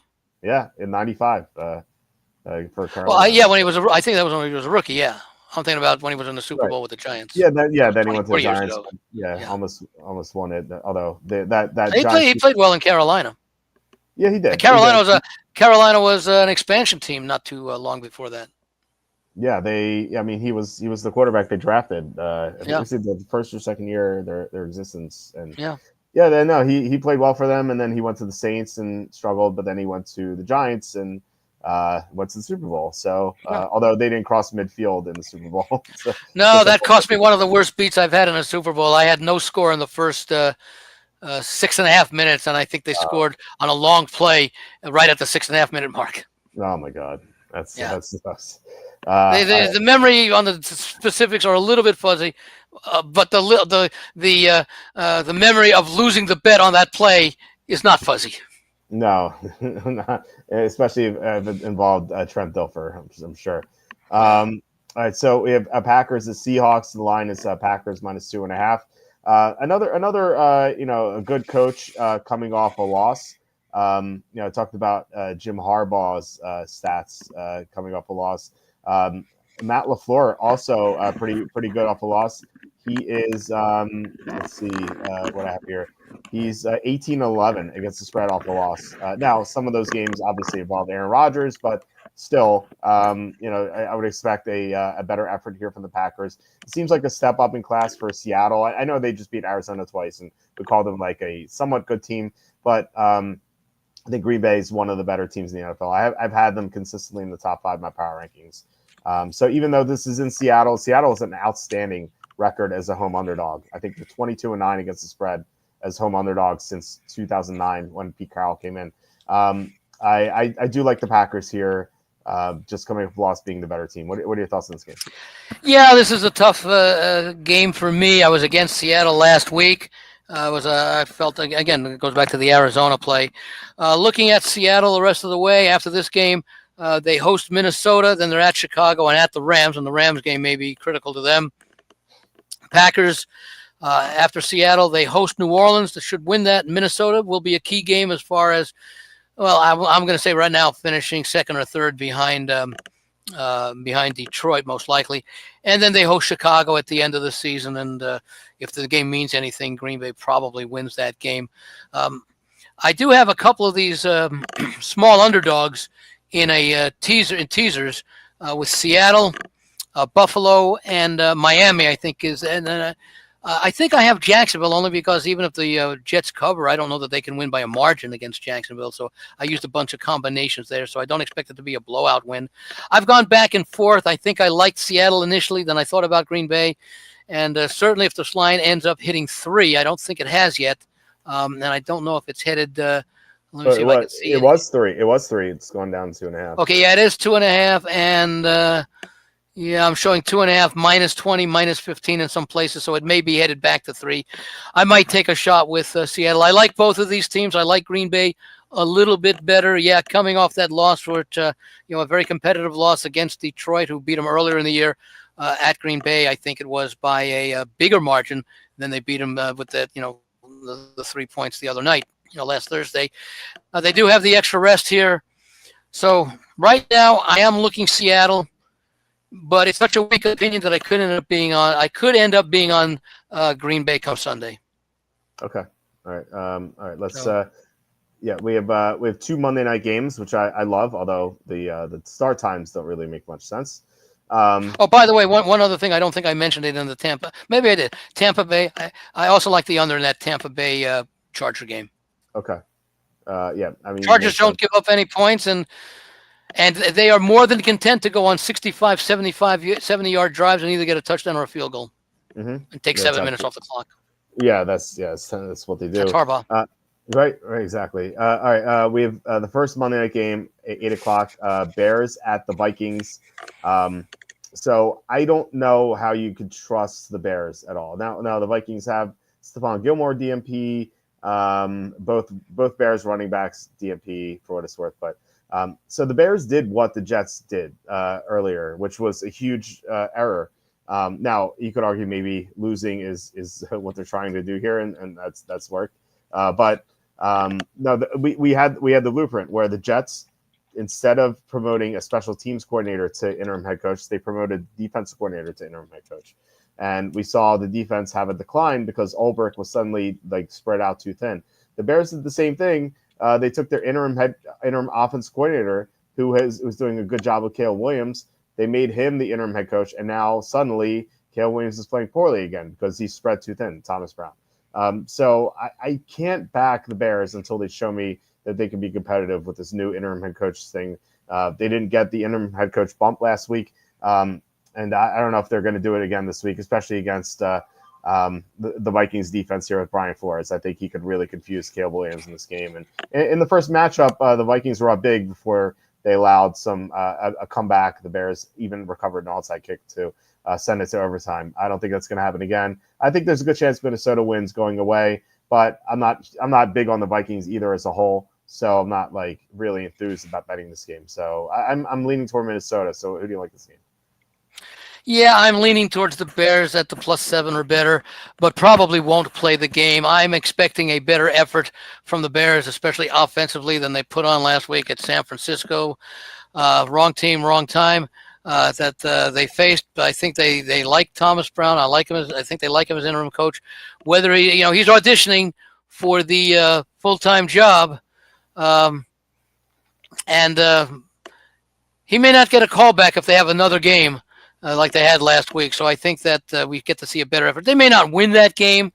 I don't expect to, but I do expect a better effort. And Minnesota, I think 6 of their wins this year were by 6 points or less. Okay. So laying 7 is like a 50-50 proposition as far as the result going in there. The Bears have been competitive in some games, but they're still looking for I think they're still looking for the first win since their bye. So what is it, 5 or 6 in a row that they've lost, including those games right after the bye, including that Hail Mary pass. So I'm asking a lot for Chicago. I think it's a good spot for them. Yeah, they lost that game against Minnesota, but they needed that touchdown, 2-point conversion, and the onside kick recovery to get the game into overtime that they ended up covering, I think, by half a point, as a matter of fact. Because I remember liking Chicago a lot in that game. And I felt we had no chance when they were down throughout that contest, but they came back. Now they're getting 7 points on the road, which seems to be a small adjustment from getting 3.5 at home.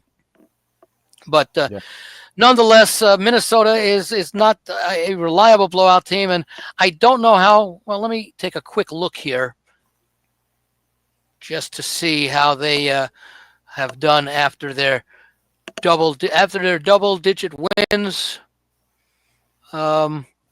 They won by 6 the next week. They won by 2 the following week. They won by 3. So they followed their double-digit wins this year. Last week was, I think, their 4th double-digit win. The 3 previous times they followed, I think they were all wins, but they were like 2, 3, and 5 points or something like that. So I could understand that after having maybe an unusually easy win, which they had, I think, against Tennessee, Houston. I forget the other 2 big wins that they had, the double-digit wins, coming off the 21-point win, that they tend to settle back a little bit and have reverted. Again, small sample size, but 3-0 is 3-0. So maybe I can make a case for Minnesota, again, getting a narrow win. Not sure I'll play it, but that's the way that I lean. Okay. All right. And then the last game, I don't know why this is at 8:30, but it felt like it could be. Nor do I. They should have started the games at 5 o'clock and 6:30.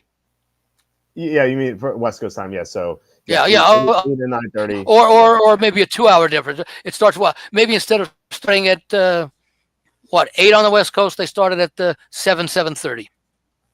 Yeah, or how about although I think they want to avoid this. See, it's not so much the first game as it is the second game. I don't think they wanted the second game to start that late, which means that if you're going to compromise a little bit, you start the Chicago. First of all, Chicago, Minnesota is of more interest in the Midwest and the East, okay, than in the West, and the West has more interest in the Raiders than there's some interest in Atlanta as well. But why not start the East Coast game that does not have much fan interest in the West?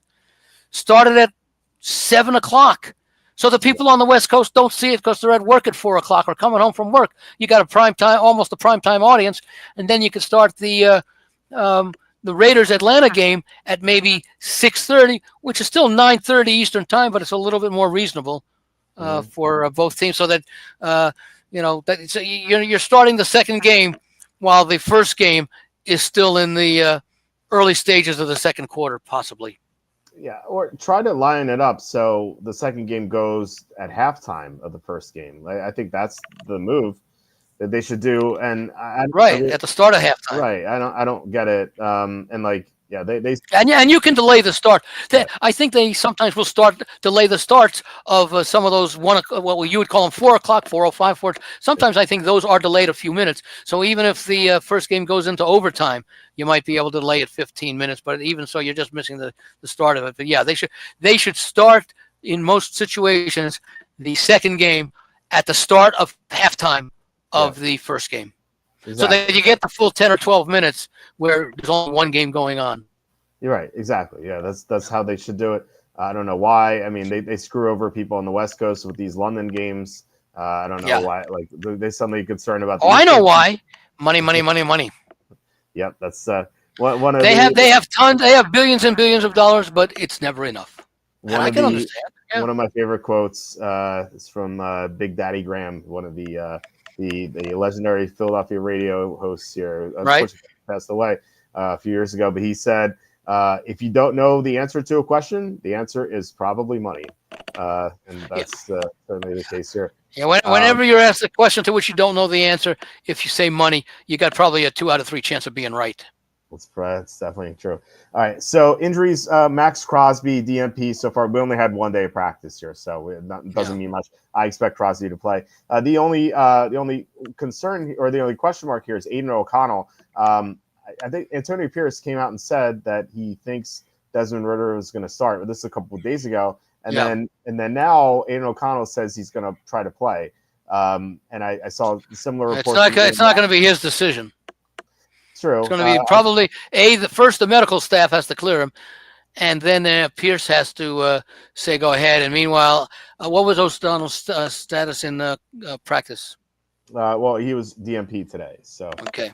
He's going to try to play. I saw Ian Rappaport said something similar, but we'll see. If this is Desmond Ridder, I don't want anything to do with the Raiders at all. I know it's so hard to back the Falcons, who just Kirk Cousins has been a total interception machine. Have to believe that he's still injured or re-injured. I think so too. They could always turn to Michael Penix. Maybe that'll be better, but you can't count on that. But Atlanta has so. Well, I think the coach continues to say, Raheem Morris, I think continues to say, yes. No, this is still Kirk Cousins, and I can understand that. I mean, do you really want to throw a rookie quarterback this late in the season into basically a must-win game? No, I mean, unless you have zero confidence in Cousins. Yeah. And, if you're going to do it though, I think it's this game because the Raiders' defense has been so bad this year. Outside of Crosby, they've had so many injuries. This could be a game where Penix gains some confidence because he is going up against a defense that he, as a rookie, could have success against. Yeah, so I think if you do it, you should do it now. I don't expect Raheem Morris to do it. I was listening to Maurice Jones-Drew on NFL Network. He knows Raheem Morris, and he was saying that he doesn't expect him to do it. But like I said, they have the Raiders this week. They have the Giants next week. This is a perfect opportunity to get Penix going. Yeah. But Cousins. So Cousins is injured, as you agree. So how do you back an injured quarterback as -4? But then again, how do you bet on Desmond Ridder, who has not been with the team for very long? Who may not. By the way, where did Desmond Ridder play last year? Atlanta, right? So now, who knows? Where is the advantage? The quarterback knows his former team's defense, or the former team and the coaching staff knows their former quarterback? Well, it's I think the clear edge is the team knows the former quarterback, which is why he's a former quarterback and not the current quarterback, even the backup quarterback to Kirk Cousins. Different coaching staff now. So yeah. But the players do know him. I think it depends on how the caliber of player. If you have an elite player, I think that gives them the advantage. If it's a bad player, then that gives the former team the advantage. So yeah. What did Ridder do in Atlanta? Not much. Nothing. Yeah. He lost games pretty miserably. He kept fumbling into the end zone. That was what he's famous for. It's one thing for Kirk Cousins to have a lot of intensity going up against his former team in Minnesota. He's a good quarterback. I don't care what intensity Ridder has. In fact, if anything, it might create more mistakes because he'll be pressing to try to say, "I'll show you guys." He might be pressing. Yeah, they'll just laugh at it. Yeah, I don't. I think this has to be Atlanta or nothing. I don't know. I can't figure this game out. I think I would take Atlanta at this point. If it's O'Connell, I'll say I would have interest in the Raiders. But Ridder, I can't back the Raiders. So what are your thoughts here? I'm going to take the route that a lot of these commentators. You ever watch? You probably don't follow a lot of college football, but like College Game Day or something. And they'll often have on the panel, like Kirk Herbstreit will be calling a game that night, so he doesn't offer an opinion on the game because he's calling the game. I'm going to be at the game Monday night, so I'm going to be rooting for the Raiders to win on a 99-yard pass play in the final 30 seconds. That'll be fun. No way I'm going to bet the game. And you know what? If I weren't at the game, no way I would bet this game. This is probably, and there have been a lot of games we've talked about where at least I had some idea of who I was going to play in the game, even though I don't plan on playing it. Okay, like Washington over New Orleans or Baltimore over the Giants, etc., where I really had no intention of playing.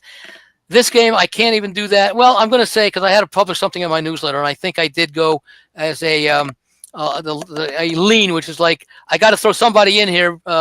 Doesn't mean I'm going to play the game. I said Vegas +4 over Atlanta because that's more of a play against Atlanta than it is on the Raiders. The pressure is all on Atlanta. They're expected to win this game. They need to win this game to keep pace one game behind Tampa Bay because, again, remember, they have the advantage over Tampa Bay by sweeping the series should they catch them. So the pressure is all on the Falcons in this game, and I did say this knowing or expecting that O'Connell will not start in this game for the for the Raiders, and that Crosby was a little bit banged up, but probably would play. It might be a little bit different, especially if this were the Raiders' last home game of the year, but it's not. Their game next week against Jacksonville is their last home game of the year. I think Antonio Pierce is gone, even though they don't really have a lot of talent there, but he's also made some dumb decisions. They could get the number one draft choice right now. I think the Giants have the edge over the Raiders, and if both lose out, I think the strength of schedule may switch that around a little bit. But I'm wondering, and I haven't heard people say it, but wouldn't be surprised if Deion Sanders gets an opportunity to coach the Raiders next year. That will be fun. Especially if they draft his kid. Yeah, I think they could be packaged. Or even if they draft Hunter, who's going to win the Heisman. Yeah, I think quarterbacks go 1-2 with Shedeur Sanders and Cam Ward. Yeah. But if it's O'Connell, if O'Connell comes back and starts, would you change your mind? I probably still wouldn't bet the game. You do have to wonder about Atlanta to go into Minnesota and get beaten as badly as they did in the game that they needed to win. Okay? That's a little bit concerning. And they lost that low-scoring game, I think, was it the week before, to the Chargers? Yeah. Is that the game that they played before them? 13, yeah. Yeah. So I'm just wondering about this Atlanta team overall.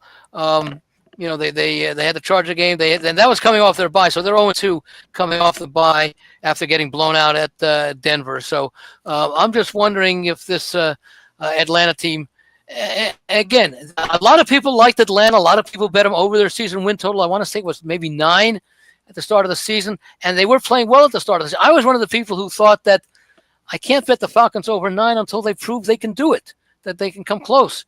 And they looked at the first part of the season as they could. Now they can still reach it, but it's going to take a couple of wins in their last few games to even push 9. So, maybe I could see the Raiders with O'Connell playing, a competitive gamer, but I'm still unlikely to bet it. Okay. Yeah. And again, as I say, even if I weren't going to the game, I wouldn't feel I don't bet every game. I don't bet every Monday night game.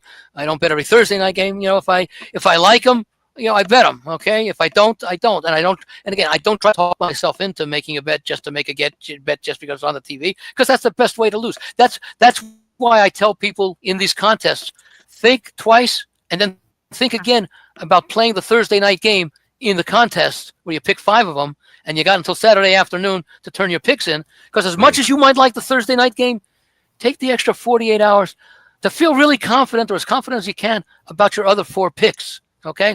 So for example, I played the Rams tonight. I really liked them. Okay. Coming in, I did not consider them at all in the contest, even though the line was 2.5 in the contest. Even at 3.5, I would not have considered them, because I want the extra time to think about playing the rest of these games. So I don't have to have, and I can enjoy watching a game if I've got no action on it, whether it be a futures play, a season wins play, or a weekly play. And I think that's an important thing to keep in mind. That, remember, and I've said it before, and you've agreed with me. I think you've even said it a few times. The bookmaker's advantage is 11-10, and that's a great advantage. Our advantage is selectivity. We don't have to play every game. Yeah, and the beauty of it is, and you and I have shown it really throughout the season, and even tonight a bit. There are some games that you really love, and there are games that I don't really have an opinion on either way, and vice versa. Okay, and that's normal, and that's healthy. You should not have an opinion or a bettable opinion on every game. Yeah, I always worry when I'm like, oh, I like this, I like this, I like this. I'm like, wait a second. Yeah. Something's going on here, I totally agree with that. Yeah, I mean, what normally happens is I'll start the week, maybe I'll like 3 or 4 games on first glance. And as the week goes on, I add more games to that 3 or 4 games, but I'm never at 10. I'm rarely at 9 that I would even consider.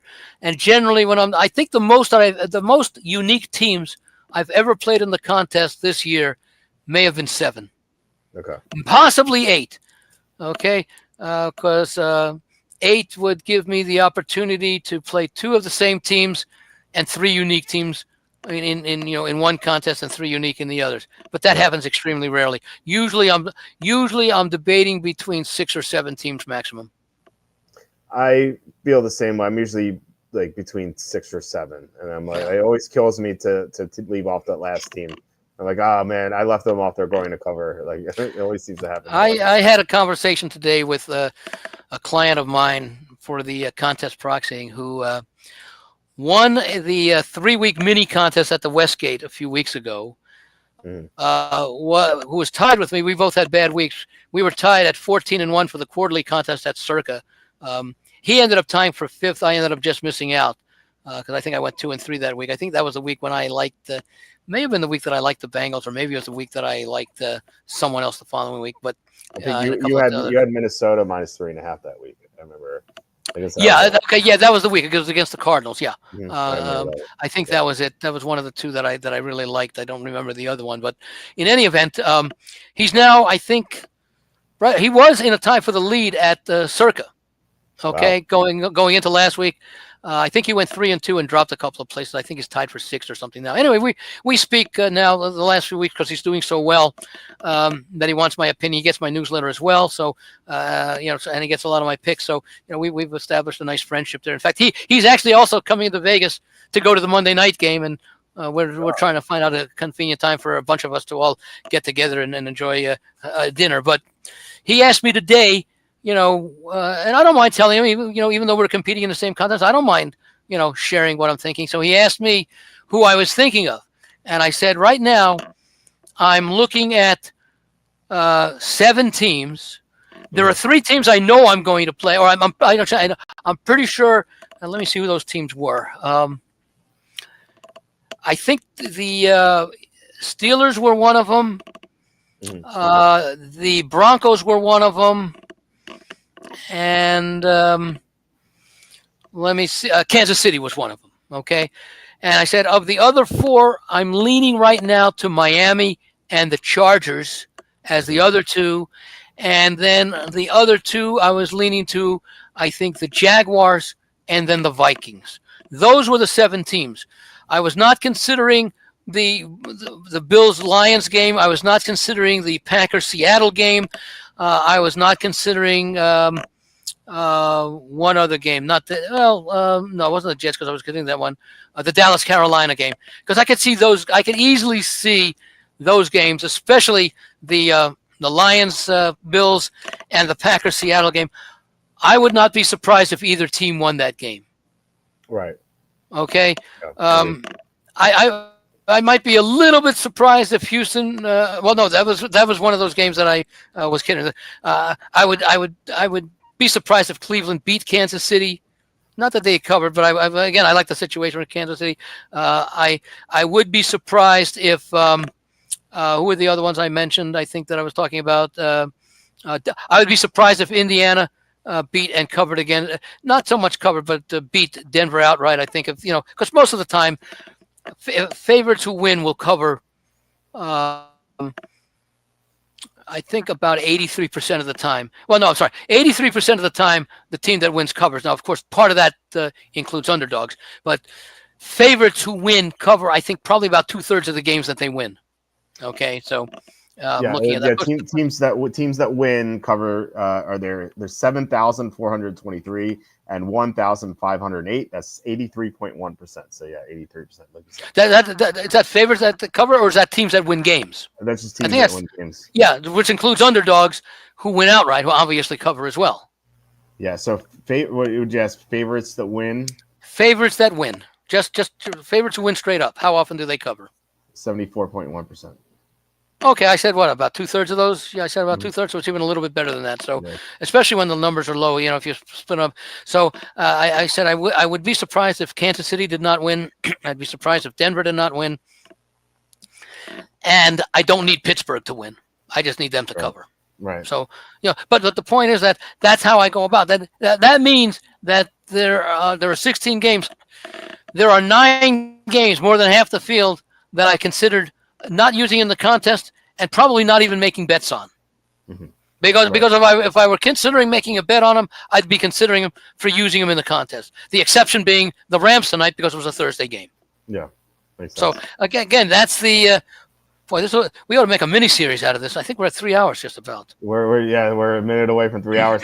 Although, Yeah, in fairness, we usually talk for a little bit and then start recording. But yeah, we that's started true. recording right away, so Yeah. our beginning conversation is what we would have talked about. Yeah, probably before. about our first half hour might have been close to the half hour. Yeah. I don't That's think we still a got to long. a game. I don't think we got to a game until the 30-minute mark, and Well, we I know spent, we were talking about a few of the games yeah. in the intro. I don't think we got to the Washington New Orleans game for about, which is the first game on the schedule, till about half hour into the show. Yeah, and I think we spent about a half hour on Jets Jaguars too. Yeah, So that I yeah. feel like we've had the longest breakdown of Jets Jaguars of anyone on the internet.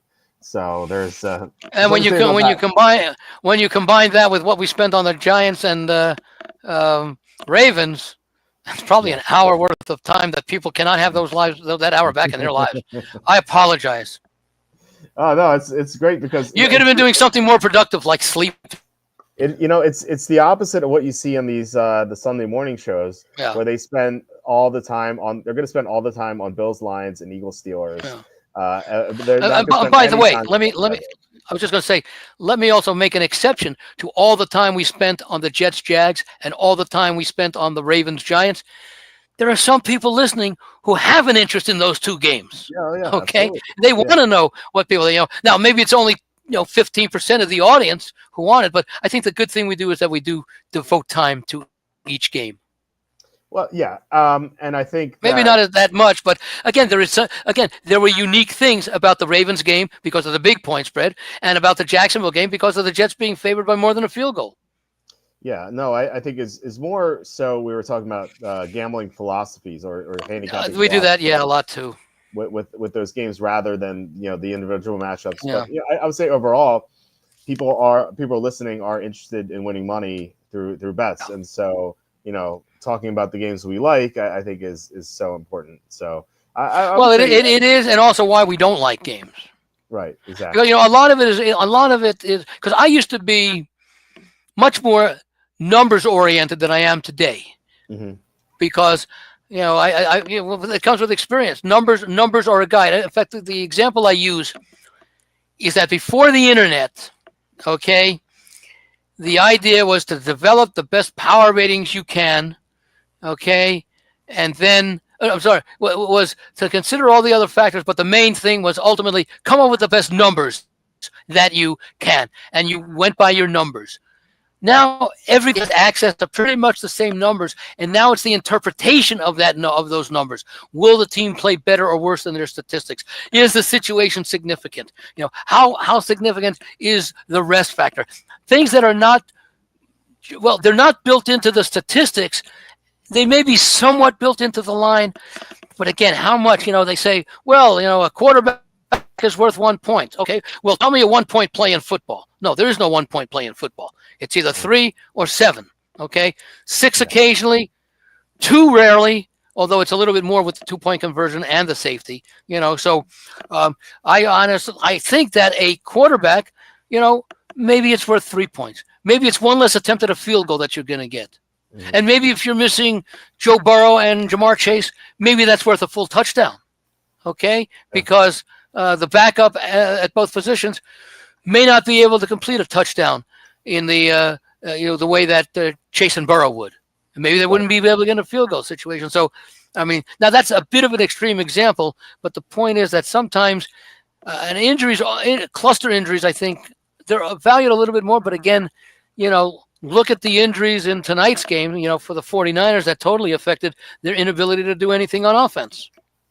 Yeah, I'm not going to say that, but again, it's a lot of those same players were playing last week and who weren't playing when they put 38 points on the board. So every game is unique, but I've come to blend a lot of the numbers, which I still have a great deal of faith in, with the I call intangibles. That's for lack of a better term. Home field advantage, travel. 3 straight home games, 3 straight road games, all of those things that really aren't taken into consideration a lot, or perhaps as much as they should be. And there are some that are taken into account more perhaps than they should be. But that's all part of the learning experience. Now I've been doing it. Well, I've been probably doing it close to 60 years because I probably started when I was like 10 years old. And I think I told you once I have my college football power ratings going back to 1965.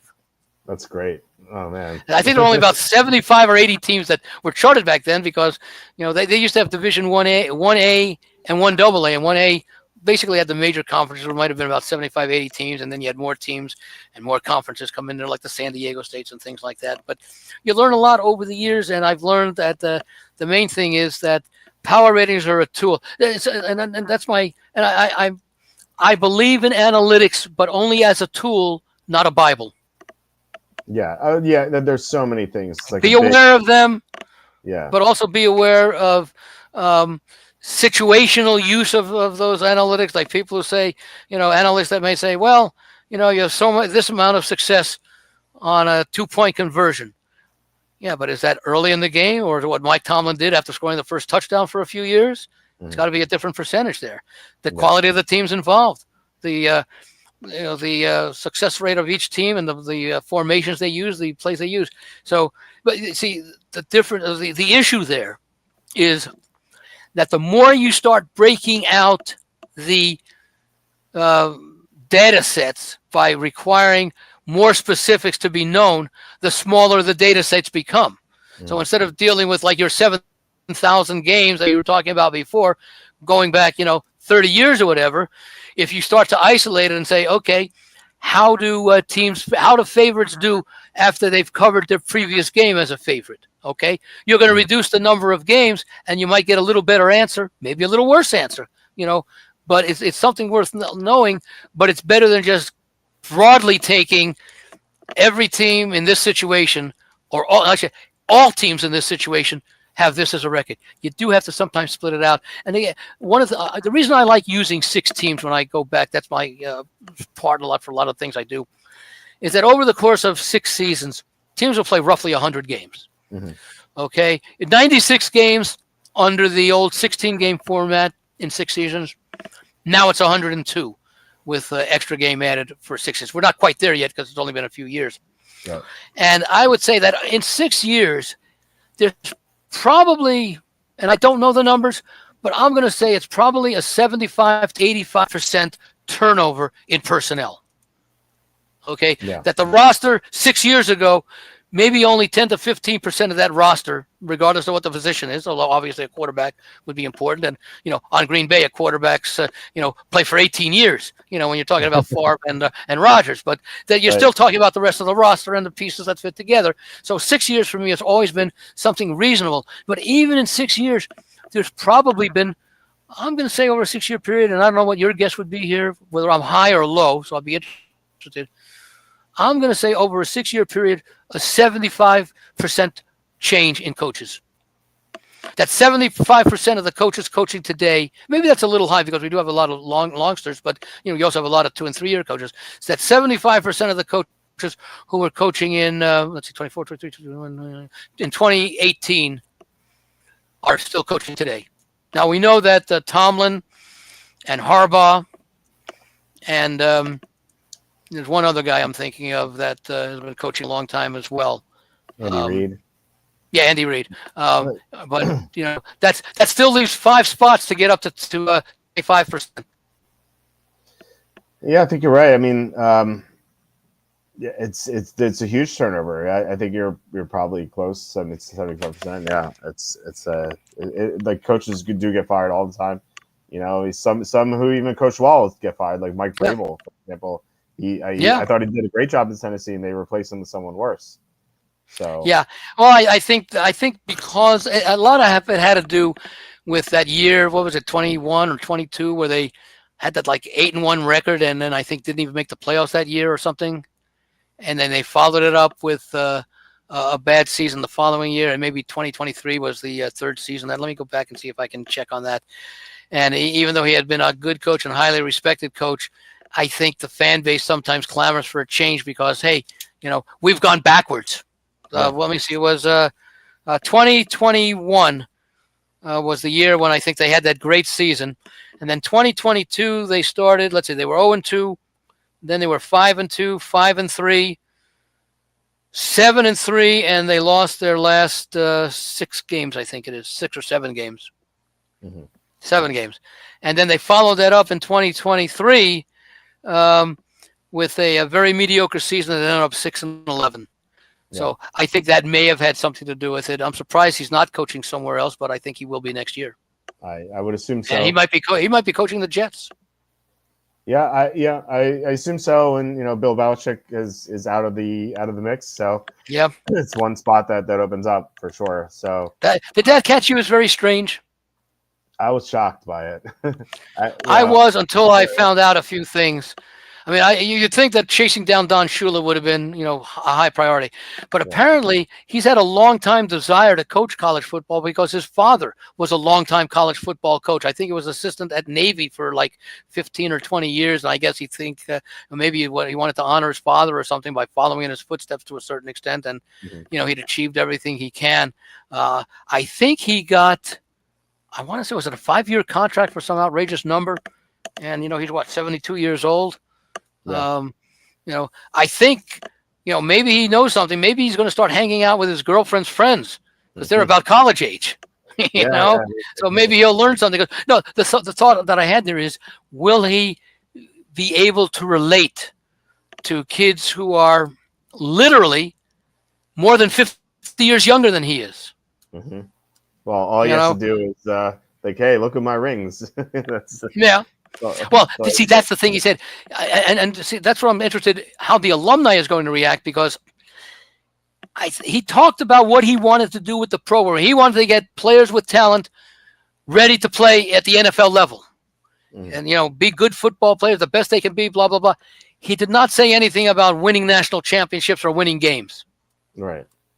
At least that I didn't hear. Now, of course, I may have only heard, and I probably did only hear, the excerpts that the networks wanted us to hear. But I do not recall something that he said something about winning games, which is what the alumni care about. Yeah. Much less covering games, winning games, But I don't think he wouldn't say that. But nonetheless, I'd be interested. I admire him as a coach, and I have success there. Yeah. But I was initially surprised. Again, he already has enough records, more Super Bowl wins, more Super Bowl appearances. Now, the thing and the reason why I think that is more important, I suppose, than the most wins all time is to a certain extent a result of longevity. But then again, longevity itself is a result of sustained success. Yeah. But Super Bowl wins, that's so difficult. Because the mathematical odds about winning a Super Bowl are 32-1 each year. Now, obviously, it's much less than that because there are teams, at least half the teams that have no chance at all to win. But even so, to win 7 Super Bowls 6 Super Bowls. Brady won the 7th, I think, with the Tampa Bay. I think that was it.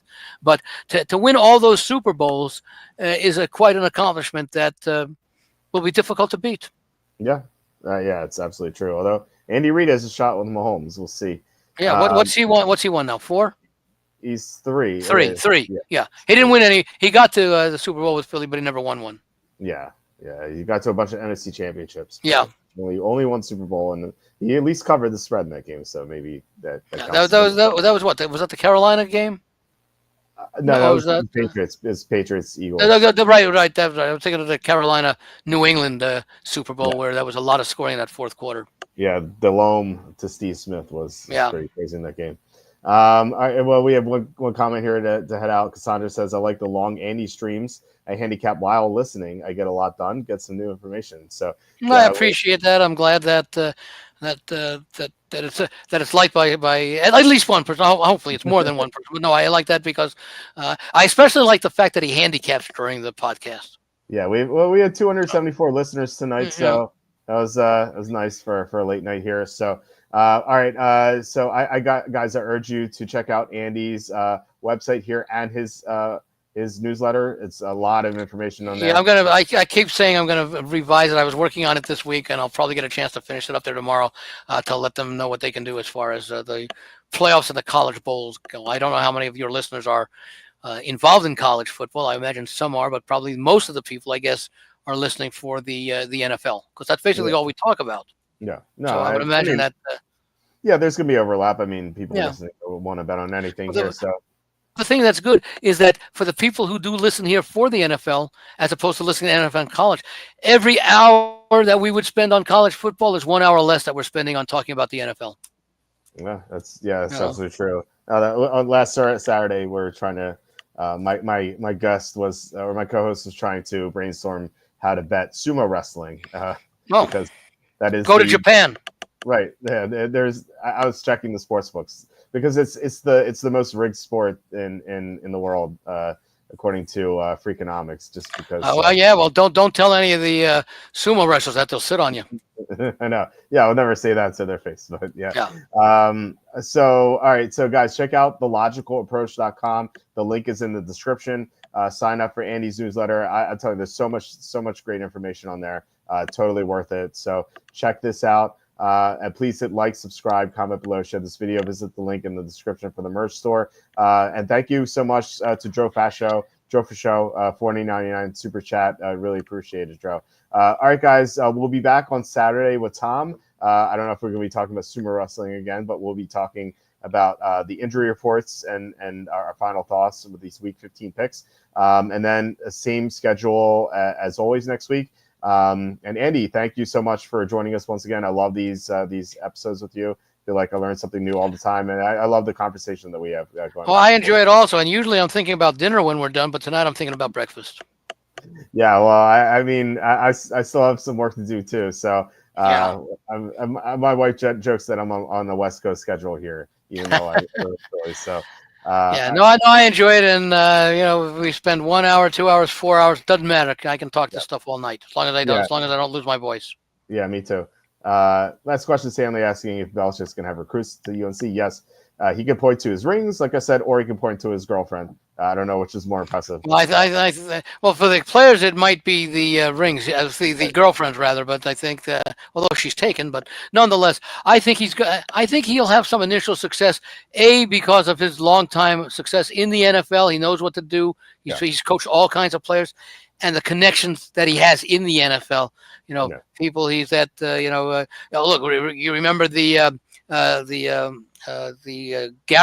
Garofalo thing with San Francisco and all that sort of stuff, and the Mac Jones thing with San Francisco. So he's got relationships with a lot of people around the league who may not like him as a rival, but respect him as a football person, and are more. And then it's a fraternity. I always say, you talk about these guys hating each other and all that. Well, why do they all go to each other's golf outings in the summer? Right. They're very friendly with each other. Many of them, especially Morneau. And the big thing is many of them have the same agent. So one guy says, "You're making more than me." Yeah, but my free agency comes up next year, and we've got the same agent who got that big deal for me. So there's a lot of you leave it on the sidelines when you walk off the field. Cassandra saying I heard someone else take your Jefferson Addison prop. I think the same price. Evan and I like Justin Jefferson and Jordan Addison to each have 100 plus receiving yards and 1 touchdown each at 80-1. 80-1? Yeah, 80-1. And that's against the Bears. Yeah. No, I'm sorry. That's that's again. Yeah, it's against the Bears on Monday night. Yeah. Yeah, that's on FanDuel. So 80-1. That's at Minnesota. Yes. So no weather. Boy, that's that. I don't know how many touchdowns they've both had, but that seems like an awfully attractive price at 80-1. Yeah, they just did it last week, so they could do it again. Have they done it more than once this season? No. 100 yards and a touchdown. No, but I mean, other duos have done it before. I looked up yesterday. Yeah. AJ Brown and Devontae Smith have done it twice. This year? Or in their careers? Once last year and the one the year before. Yeah. So it tends to happen like once a year. So look, it's probably not going to happen, but it's 80-1. So I'm taking a shot on it. Yeah, you know what kind of prop that I would like for you to be able to do on that they would offer? What's that? And they'd offer different odds. Which will occur? Neither player will go over 100, and also neither player will have a touchdown. Mm-hmm. One of the players will go over 100 yards receiving, and none of the other 3 will work. 2 of the events will occur. 3 of the events will occur. or the 4 events that get you 80 to 1. Right. That'd be. I wonder what those odds would be. No, I think that would be a very, that would be a very attractive one, and they could even be more attractive if you had to specify which events would or would not occur when you pick your 2 or your 3 or your 1 or whatever. I imagine that you could probably parlay the under receiving yards for both, and I don't know if you can say no to touchdowns, but well, isn't that way? Well, isn't that in effect what you're doing when you're playing that prop? Yeah, I mean, you're not parlaying them, but that's effectively you could find out what the number of individuals are and probably get to like the odds should be 120 to 1, and you're getting 80 to 1. Yeah, no, you're that's basically it. Yeah, you're parlaying the alt over receiving yards and the alt anytime touchdowns, which unfortunately the individual bets are not available on FanDuel right now because it's a Monday game. So I was going to say that even on this, that they could they have algorithms that they can plug in and immediately come up with those kind of props that I put in there, and that there will be people who will bet them. Mm-hmm. Yeah. I keep saying that the book's edge is 11 to 10. Our edge is selectivity, but another book's edge is that the more that they put out, someone will always going to bet it. Mm-hmm. Yeah. And by the way, Josh Allen to record 3 passing touchdowns and 3 rushing touchdowns, like he did last week, 400 to 1. So if you that's way too short. If you think that's going to repeat, you get that $10 win $4,000. I wouldn't take that bet. Well, maybe I'd have to think against Jacksonville. Yeah, one really bad defensive team. Yeah, I wouldn't do that. By the way, you also have to do it. Now, he did it last week against the Rams, but if I were going to do it, I'd have to do it against a team that has a lousy offense, so they're never on the field, and a lousy defense, so that when Allen's on the field, they're scoring. Yeah, it's a tough combination because you need the bad defense, but you also need the Bills to want to score a lot and not just run the ball in the second half. So it's a freaking nature thing. It was not what is you got to ask yourself also, and they probably have it with the alt lines, what the odds would be on Josh Allen passing for 3 touchdowns in a game. Just that. I don't know if they have that, but yeah. Well, I mean, if they have an alt line, they might. Over a half, over 1.5, over 2.5, something like that. Yeah, sometimes they have that, sometimes they don't. Because that, but I don't know what the odds are, but that's the easy half of the prop. Right. Yeah. The rushing touchdowns would be more difficult. So Josh Allen to throw 3+ passing touchdowns is plus 280. Is that 3 or more? 3 or more is plus 280. Okay. 4 or more is plus 880. Okay, because you're now, is that this week or is that against Lions? Yeah. Well, again, I said both teams should run the ball so they keep the other guy off the field. Yeah. 880. That seems a little bit low than what it should be. And what did you say? 280 on the first one? On the 3? 3+ is 280. Yeah. Okay. I still think that's a little low. Yeah. It should be higher. What's 2? Does it show 2? 2 is minus 140. Yeah, that's in other words, that's over 1.5. Mm-hmm. Yeah. That's reasonable. I might have made it minus 120, but maybe pay a little bit extra juice. Yeah. And again, part of it you do have to keep in mind, I guess, in doing that, Detroit's defensive injury issues. Mm-hmm. But again, the other thing is, how often do you repeat a spectacular performance in one or the other after doing one or the other the week before? Yeah, it's not going to happen. It was a fun thing to look at, like 400 to 1. It's like big, but I think you're right. But they'll take some money on it. Oh, sure. Yeah, no, they will. They absolutely will. Huh. And they'll just print money like they usually do. So yeah, there are people who will play props. The more ridiculous the prop, the more it's like with Super Bowl props. Yeah. I want to bet Michael Jordan against the longest punt or something. Right. Yeah, they'll bet the coin flip, even though it's not plus 100. It's like minus 110 or something. Yeah, That doesn't I make think sense. 1 or 2 years, I think the Westgate did offer it at even money odds, Okay. and I think they got a lot of action because people say, I want to have a winning bet before the game kicks off. Yeah, why not? I mean, you're betting 50-50. Like Yeah, most true casino games odds. favor the house, Yeah, and this is just pure 50-50. So it's better than most casino games. So, yeah. all right, Andy. It's great talking with you once again, guys. Thank you so much for listening. We'll be back on Saturday. I hope you guys have a great night, and I'll talk to you later.